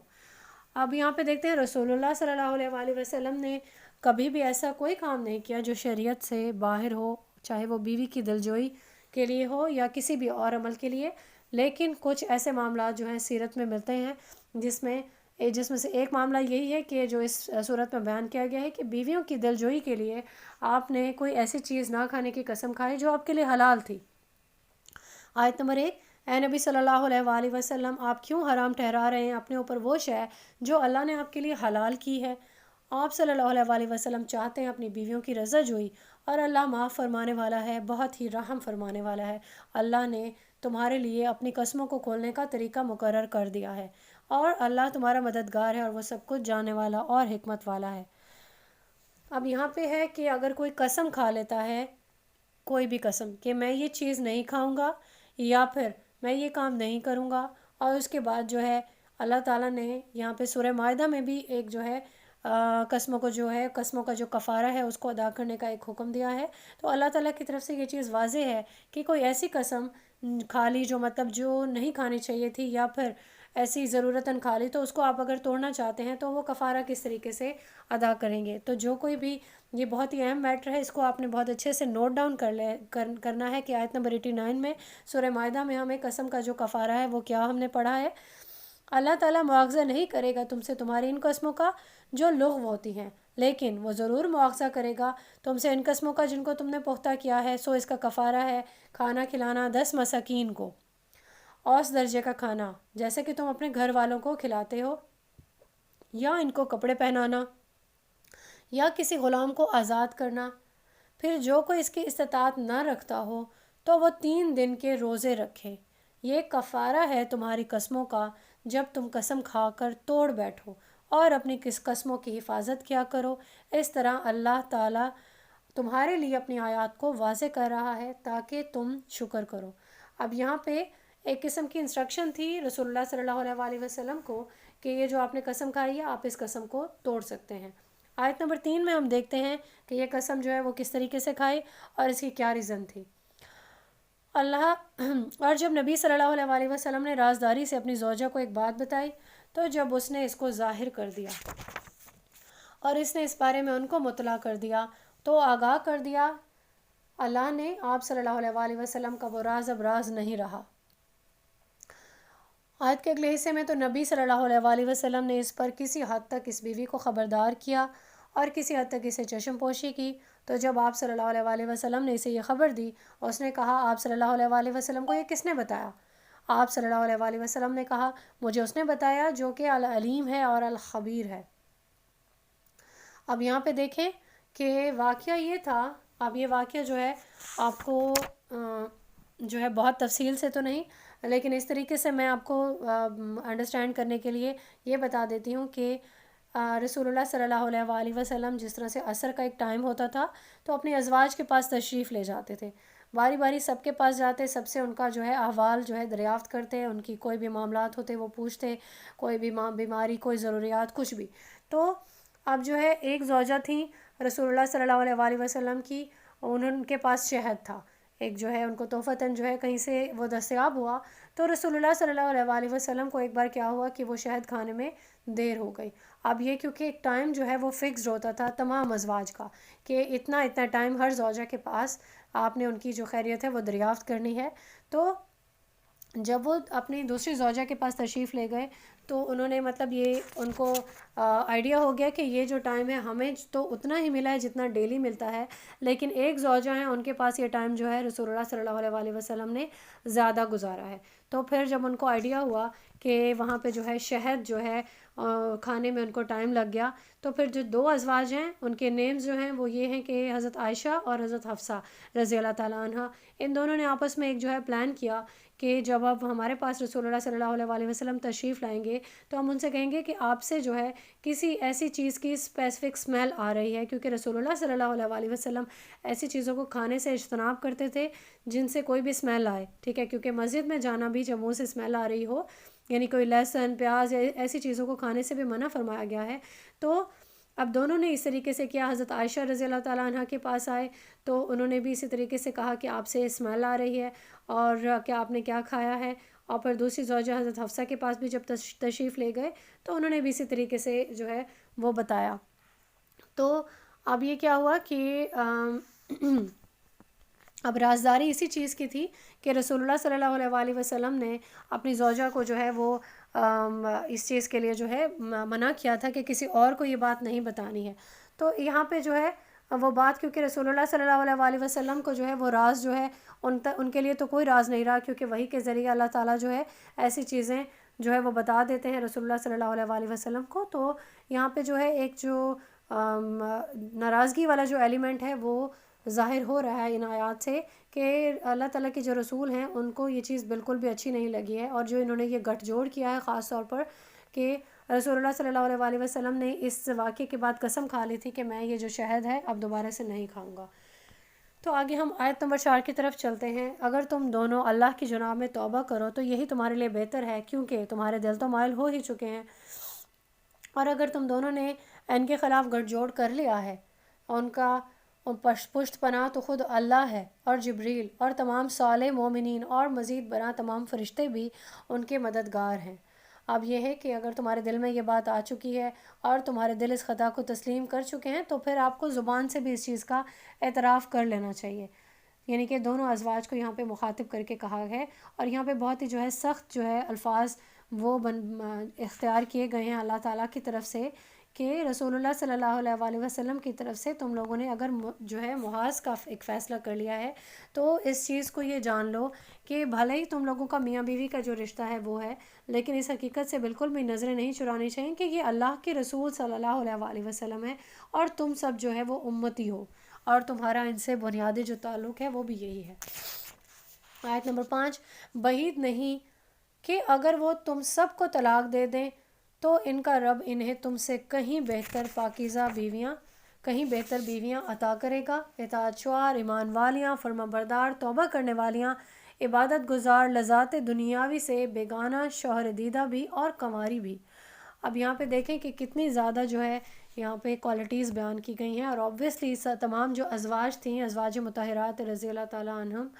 ان کی جو سیرت تھی، ان کا جو کردار تھا، ان میں یہ سارے اوصاف موجود تھے. وہ اطاعت گزار بھی تھیں، ایمان والیاں بھی تھیں. لیکن یہاں پہ ہے کہ رسول اللہ صلی اللہ علیہ وآلہ وسلم کی جو باقی ازواج تھیں سوائے حضرت عائشہ کے،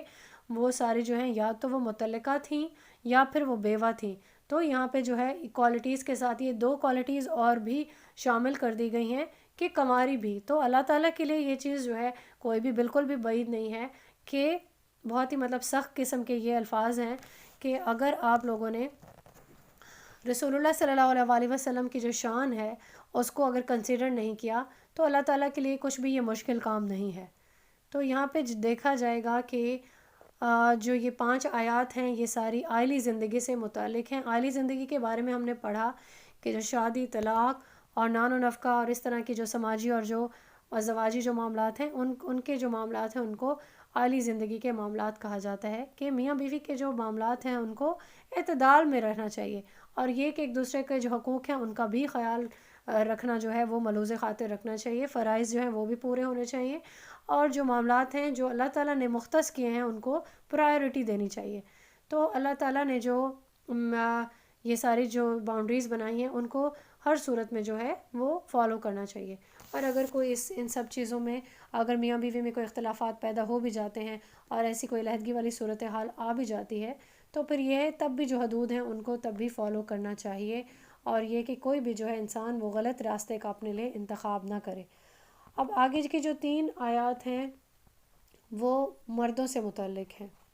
آیت نمبر 6. اہل ایمان بچاؤ اپنے آپ کو اور اپنے اہل عیال کو اس آگ سے جس کا ایندھن بنیں گے انسان اور پتھر، اس پر بڑے تند خو بہت ہی سخت دل فرشتے مامور ہیں. اللہ ان کو جو حکم دے گا وہ فرشتے اس کی نافرمانی نہیں کریں گے، اور وہی کریں گے جس کا انہیں حکم دیا جا رہا ہے. اچھا، یہاں پہ ہم دیکھتے ہیں کہ مردوں سے متعلق یہ آیات کیوں ہیں. وجہ یہ ہے کہ جو مرد ہیں وہ خاندانوں پر سربراہ ہوتے ہیں، وہ بحیثیت شوہر بھی اور بحیثیت والد بھی. ٹھیک ہے، تو یہ شوہر جو ہیں یا والد جو ہیں یہ سربراہ ہوتے ہیں، اس لیے ان کو تنبیہ کی گئی ہے کہ اپنے اہل و عیال کو آگ سے بچاؤ. اور پھر آگ سے کیسے بچائیں گے؟ کہ اگر آپ ان کو وہ طریقہ اختیار کروائیں گے جو کہ دین کی جو باؤنڈری ہے اس کے اندر ہی ہوگا، اور اللہ کا جو تقویٰ ہے اس کو، اور پھر اللہ کا جو تقوی اختیار کرے گا اوبیسلی وہ آخرت کی فکر پیدا اس کے اندر ہوگی، اور پھر تبھی انسان جو ہے کوئی بھی وہ جہنم کی آگ سے بچ جائے گا۔ ساتھ میں جو ہے جہنم کا ایندھن بتایا گیا ہے کہ انسان ہے اور پتھر ہیں، ساتھ میں یہ بھی بتایا گیا کہ جو فرشتے معمور کیے گئے ہیں وہ بالکل بھی ترس نہیں کھائیں گے، یعنی کہ وہ سخت دل جو فرشتے ہوں گے وہ ہوں گے۔ تو اب جو سخت دل فرشتے ہیں، ہاں یہاں پہ جو ہے اس چیز کی طرف توجہ دلائی گئی ہے کہ اپنی جو اولاد ہے، کیا کوئی بھی چاہے گا کہ ایسے سخت دل فرشتوں کے سپورٹ کر دیں ہم اپنی اولاد کو، ہم ان کو لاڈ پیار سے پالیں، لیکن ان کو جو ہے ترجیحات نہ بتائیں کہ آپ نے اپنی زندگی کو کیسے گزارنا ہے؟ تو اس کا مطلب یہی ہے کہ ہم اپنی اولاد کو، اپنے اہل عیال کو جہنم کا ہی راستہ دکھا رہے ہیں۔ آیت نمبر 7، اے کافرو آج تم عذر مت پیش کرو، آج تمہیں بدلے میں وہی کچھ دیا جا رہا ہے جو عمل تم کر کے لائے ہو۔ اگلی آیت میں اہل ایمان توبہ کرو اللہ کی جناب میں خالص توبہ، امید ہے کہ تمہارا رب تمہاری برائیوں کو دور کر دے گا۔ اب یہاں پہ جو ہے دو چیزیں یہاں پہ جو ہے وہ بیان کی گئی ہیں، ایک جامع یہ جو ہے آیت ہے، میں نے اس کا بھی ایک حصہ پڑھا ہے، اگلا حصہ انشاءاللہ ہم آگے پڑھیں گے جو کہ ثمرات سے ریلیٹڈ ہے۔ یعنی یہاں پہ ہے کہ کسی برے عمل کی جو توبہ ہے وہ کرنی ہے، کوئی اگر شراب نوشی سے یا رشوت خوری سے یا جو بھی غفلت کی زندگی ہے اس سے جو ہے اس سے توبہ کرتا ہے، تو یہ انسان کی جو زندگی ہے اس کا یہاں پہ رخ بدلنے کا جو ہے وہاں پر حکم دیا جا رہا ہے کہ ایمان کے دعوے داروں اپنی جو زندگی ہے اس کو وہ کس طرح سے گزار رہے ہو، اس کا رخ کس طرف جا رہا ہے، اور آخر آپ نے اپنی جو ڈیسٹینیشن ہے وہ کس طرح ڈیفائن کی ہے۔ تو رسول اللہ صلی اللہ علیہ وآلہ وسلم کے نقش قدم پر کیا تم چل بھی رہے ہو یا نہیں؟ تو یہاں پہ اس چیز کی طرف جو ہے غور و فکر کرنے کا حکم دیا ہے کہ رسول اللہ کی پیروی کرو یا کسی اور کی پیروی کرو۔ سورہ تکویر کی آیت نمبر 26 میں بتایا گیا ہے، تو اے اللہ کے بندو اپنی زندگی کے شب و روز اور معاملات کا جائزہ لو، اپنی دوڑ دھوپ اور اپنی ترجیحات پر غور کرو، پھر اگر تم محسوس کرو کہ تم غلط رخ پر جا رہے ہو تو اپنے بڑھتے ہوئے قدم فوراً روک لو۔ اب یہاں پہ سورہ زاریات میں بھی یہی چیز بیان ہوئی ہے کہ کوئی بھی لمحہ ضائع کیے بغیر اپنے رب کی طرف پلٹ آؤ۔ تمہارے پلٹنے کا جو دروازہ ہے، اللہ کی رحمت کا جو دروازہ ہے پلٹنے کے لیے کھلا ہے جب تک تمہاری موت کے آثار نہیں ظاہر ہوتے۔ یعنی کوئی اگر بالکل ہی آخری وقت میں توبہ طائب ہو رہا ہے اور جب اس کو لگ رہا ہے کہ اب میرے پاس جو ہے زندہ رہنے کا کوئی بھی موقع فراہم نہیں ہوگا اللہ کی طرف سے، تو پھر وہ توبہ نہیں ہوتی، اس سے پہلے ہی ہے اللہ کے حضور جو ہے اپنی کوتاہیوں کا اعتراف کر لو اور توبہ طائب ہو جاؤ۔ اب جو ہے کہ توبہ کیا کرتی ہے، جتنا بھی آپ کا نامہ اعمال ہے جس میں جتنی بھی اس میں گندگیاں تھیں، گناہ تھے، یہ توبہ جو ہے آپ کے سارے گناہوں کو دھو دے گی اور سارے داغ جو ہے وہ صاف ہو جائیں گے۔ آیت کے اگلے حصے میں جو ہے وہ جو ہے وہ بتایا گیا ہے کہ کیسے کیسے ثمرات ملیں گے جو بھی توبہ کرے گا۔ اللہ تمہیں داخل کرے گا ایسے باغات میں جن کے دامن میں ندیاں بہتی ہوں گی، جس دن اللہ اپنے نبی کو اور ان کے ساتھ ایمان لانے والوں کو رسوا نہیں کرے گا۔ اس دن ان کا نور دوڑتا ہوگا ان کے سامنے اور ان کے داہنی اطراف، وہ کہتے ہوں گے اے ہمارے رب ہمارے لیے ہمارے نور کو کامل کر دے، تو ہمیں بخش دے، یقیناً تو ہر شے پر قادر ہے۔ اب یہ جو نور کی مثال ہے یہ ہم پہلے بھی پڑھ چکے ہیں کہ جو نور ہے رسول اللہ صلی اللہ علیہ وآلہ وسلم کے مطابق کہ کسی کا نور اتنا ہوگا کہ مدینہ سے عدن تک کی مسافت کے برابر فاصلے تک پہنچ رہا ہوگا، اور کسی کا جو نور ہوگا وہ مدینہ سے صنعاء کی طرف ہوگا اور کسی کا اس سے کم ہوگا، اور یعنی کہ سارے مومن ہیں ان سے ان کا نور جو ہے وہ نکل رہا ہوگا، اور کسی کا نور اس کے قدموں سے آگے نہیں بڑھے گا۔ یہ روایت ابن جریر میں جو ہے یہ مینشنڈ ہے۔ آیت نمبر 9، اے نبی جہاد کیجئے کافروں سے بھی اور منافقوں سے بھی اور ان پر سختی کیجئے۔ اب یہاں اسپیسیفائی کر دیا کہ جو منافقین ہوتے ہیں وہ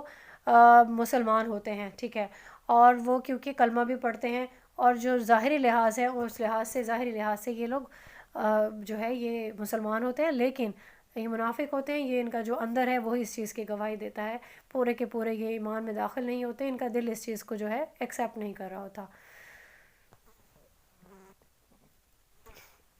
تو رسول اللہ صلی اللہ علیہ وآلہ وسلم کے کو یہاں پہ جو ہے انسٹرکشن دی جا رہی ہے کہ آپ بہت زیادہ جو ہے ان کو نظر انداز کرتے رہتے ہیں، تو کیونکہ باقی مسلمانوں کے ساتھ جیسا سلوک رسول اللہ صلی اللہ علیہ وآلہ وسلم رکھتے تھے، تو یہاں پہ ان کی جو بھی برے جو اعمال ہوتے تھے اور جو چیز ان کے سامنے بھی آ جاتی تھی تب بھی رسول اللہ صلی اللہ علیہ وآلہ وسلم ان کو اگنور کرتے رہتے تھے، اور پھر ہوا کیا کہ ان کے حوصلے بڑھنے لگے، اور یہ پھر کیا کرتے رسول اللہ صلی اللہ علیہ وآلہ وسلم پر گستاخانہ جو ہے جملے کستے رہتے تھے کہ آپ صلی اللہ علیہ وآلہ وسلم تو نرے کان ہیں۔ سورہ توبہ کی آیت نمبر 61 میں یہ چیز بیان ہوئی ہے کہ آپ ہر چیز جو ہے وہ سن لیتے ہیں اور کچھ بھی نہیں سمجھتے، معاذ اللہ۔ تو ان لوگوں کو جو اس آیت میں ہے، ان لوگوں پر سختی کرنے کا حکم دیا گیا ہے کہ ان کا ٹھکانہ جہنم ہے اور وہ بہت ہی برا ٹھکانہ ہے۔ آیت نمبر 10، اللہ نے مثال بیان کی ہے کافروں کے لیے نوح کی بیوی اور لوط کی بیوی، نوح علیہ السلام اور لوط علیہ السلام۔ وہ دونوں ہمارے لیے دو بہت ہی صالح بندوں کے عقد میں تھیں، تو انہوں نے ان سے خیانت کی، تو وہ دونوں اللہ کے مقابل میں ان کے کچھ بھی کام نہ آ سکے۔ آخرت میں کہہ دیا جائے گا تم دونوں داخل ہو جاؤ آگ میں دوسرے سب کے سب داخل ہو جانے والوں کے ساتھ۔ تو حضرت نوح علیہ السلام اور حضرت لوط علیہ السلام کی بیویوں کی خیانت یہ نہیں تھی کہ خدا نخواستہ ان کے کردار جو تھے ان میں کوئی مسئلہ تھا۔ جو انبیاء کی جو بیویاں ہیں وہ ایسی کوئی خیانت کی مرتکب نہیں ہوئی ہیں۔ ان کی خیانت یہ تھی کہ یہ اپنی قوم کے لوگوں کے ساتھ مل گئیں، جیسے کہ حضرت نوح کی جو بیوی تھی وہ بھی قوم کے لوگوں کے ساتھ مل گئی، اور حضرت لوط علیہ السلام تھے ان کی بیوی بھی۔ تو پھر کیا ہوا کہ یہ بھی اس جو عذاب آیا اس کا شکار ہو گئیں دونوں بیویاں۔ تو اگر دنیا میں بھی جو شوہر ہیں وہ ان کے لیے کچھ نہیں کر سکے، تو یہاں پہ تنبیہ کی جا رہی ہے کہ آخرت میں بھی جو ہے وہ کچھ نہیں کر سکیں گے، کوئی کسی کے کام نہیں آ سکتا آخرت میں، اور کوئی جو ہے وہ سفارش نہیں کر سکتا کوئی بیوی کے لیے یا شوہر کے لیے یا اپنے کسی عزیز کے لیے۔ اس چیز جو شفاعت ہے اس کو جو ہے بالکل یہاں پہ جو ہے نفی کر دی گئی ہے۔ آیت نمبر 11، اہل ایمان خواتین کے لیے اللہ نے مثال بیان کی ہے فرعون کی بیوی کی، جب اس نے کہا ہے میرے پروردگار تو میرے لیے بنا دے اپنے پاس سے ایک گھر جنت میں، اور مجھے نجات دے دے فرعون سے بھی اور اس کے عمل سے بھی، اور مجھے اس ظالم قوم سے جلد از جلد چھٹکارا دلا دے۔ یہاں پہ جو ہے حضرت آسیہ جو تھیں، یہ حضرت آسیہ کا جو پورا نام ہے آسیہ بنت مزاحم رضی اللہ تعالیٰ عنہ جو ہے وہ بیان ہوا ہے۔ تو ہم جانتے ہیں کہ حضرت موسیٰ علیہ السلام کی جو پرورش تھی وہ حضرت آسیہ کے ہی جو ہے ذریعے سے ہوئی تھی۔ یہ بنی اسرائیل میں سے تھیں، اور بعد میں حضرت موسیٰ علیہ السلام نے جیسے دعوت دی تھی تو یہ مسلمان ہو گئی تھیں، اور پھر یہ دعا کیا کرتی تھی کہ اللہ تعالیٰ جو ہے مجھے فرعون سے نجات دے۔ فرعون کو بھی آئیڈیا ہو گیا تھا اس چیز کا کہ آسیہ اسے خدا نہیں مانتی، خدائی کا دعویٰ جو ہے وہ فرعون کیا کرتا تھا۔ تو پھر فرعون نے کیا کیا کہ ظلم و ستم کے بہت زیادہ جو ہے پہاڑ توڑ ڈالے تھے حضرت آسیہ پر۔ تو پھر اس طرح سے یہ دعا کرتی تھیں کہ جو ہے مجھے اس فرعون سے جو ہے وہ چھٹکارا حاصل کروائیں اللہ تعالیٰ۔ اب یہاں پہ دیکھیں کہ حضرت آسیہ کے پاس عزت تھی، دولت تھی، شہرت تھی، ساری آسائشیں تھی، لیکن پھر بھی یہ دیکھیں کہ جیسے ہی کہ ان کے دل میں اللہ تعالیٰ کی محبت اور ایمان داخل ہو گیا تو وہ اپنے اس تمام چیزوں کی وہ جو ہے نفی کرنے لگیں، اپنے شوہر سے بے حد نفرت، اور پھر یہ کہ اتنی بیزار ہو گئی ان سب چیزوں سے کہ وہ موت کی تمنا کرنے لگیں۔ یہاں پہ جو ہے ایک طرف تو یہ بہترین جو ہے شوہروں کے ہاں جو بدترین انجام والی بیویاں ہیں وہ بھی بیان ہم نے دیکھا کہ بدترین انجام والی بیویاں کون تھیں، حضرت نوح علیہ السلام کی بیوی اور حضرت لوط علیہ السلام کی، اور پھر بدترین مرد کے گھر میں بہترین سیرت والی جو بیوی ہیں یعنی حضرت آسیہ ہیں، اور پھر جو قیامت کے دن ہے یہ جو عظیم ترین خواتین ہیں جیسے کہ حضرت مریم ہیں، حضرت خدیجہ ہیں، حضرت عائشہ، حضرت فاطمہ رضی اللہ تعالیٰ عنہن، ان کی جو عظیم ان کا جو مرتبہ ہے ان میں ہی شامل کیا جائے گا حضرت آسیہ رضی اللہ تعالیٰ عنہ کو بھی انشاءاللہ مبارک و تعالیٰ۔ آیت نمبر 12، اور عمران کی بیٹی مریم جس نے اپنی عصمت کی حفاظت کی تو ہم نے اس میں اپنی روح میں سے پھونکا، اور جب اس نے تصدیق کی اپنے رب کی تمام باتوں کی اور اس کی کتابوں کی،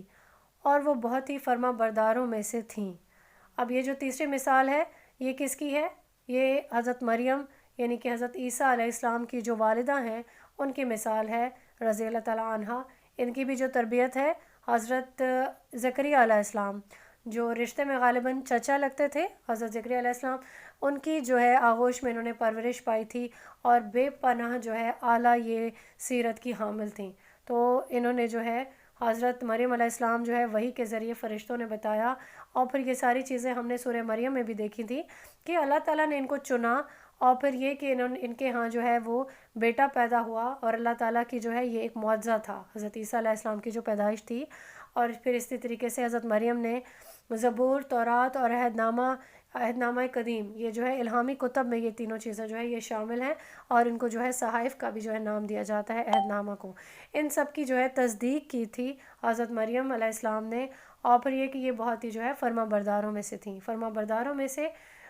جو ہے obviously اس لیے بھی تھیں کیونکہ اللہ کا یہ ایک بہت بڑا حکم تھا جو اللہ تعالیٰ نے ان کو جو چوز کیا تھا، اور یہ انہوں نے اپنا سر تسلیم خم کیا تھا۔ اب ہم یہاں پہ دیکھتے ہیں کہ جو 3 مثالیں ہم نے خواتین کی دیکھی، اب ہم نے یہاں پہ پہلے دیکھا کہ بہترین شوہر کے ہاں بدترین بیوی یہ بھی ہم نے دیکھی. پھر بدترین شوہر کے ہاں بہترین بیوی بھی دیکھی, اور پھر بہترین ماحول میں بہترین خاتون دیکھیں, حضرت مریم, حضرت آسیہ. اور پھر چوتھی جو صورت ہے,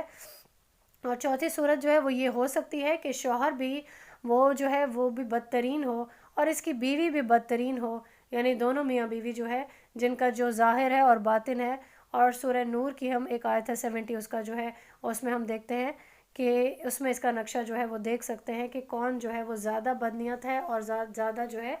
بدترین ہے اور اعمال میں بھی. تو اس کی جو مثال ہم دے سکتے ہیں سورہ لہب میں ہے. سورہ لہب میں ابو لہب اور ان کی بیوی جو جمیل ہے, آنے والے دنوں میں انشاءاللہ ہم اس کو بھی دیکھیں گے. اس طرح سے ہمارا جو پارہ نمبر 28 ہے الحمدللہ وہ ہم نے کمپلیٹ کر لیا ہے. بارک اللہ لی و لکم فی القرآن الکریم ونفعنی وایاکم بالآیات والذکر الحکیم. سبحانک اللہم و بحمدک استغفر اللہ لا الہ الا انت استغفرک و اتوب الیک. السلام علیکم.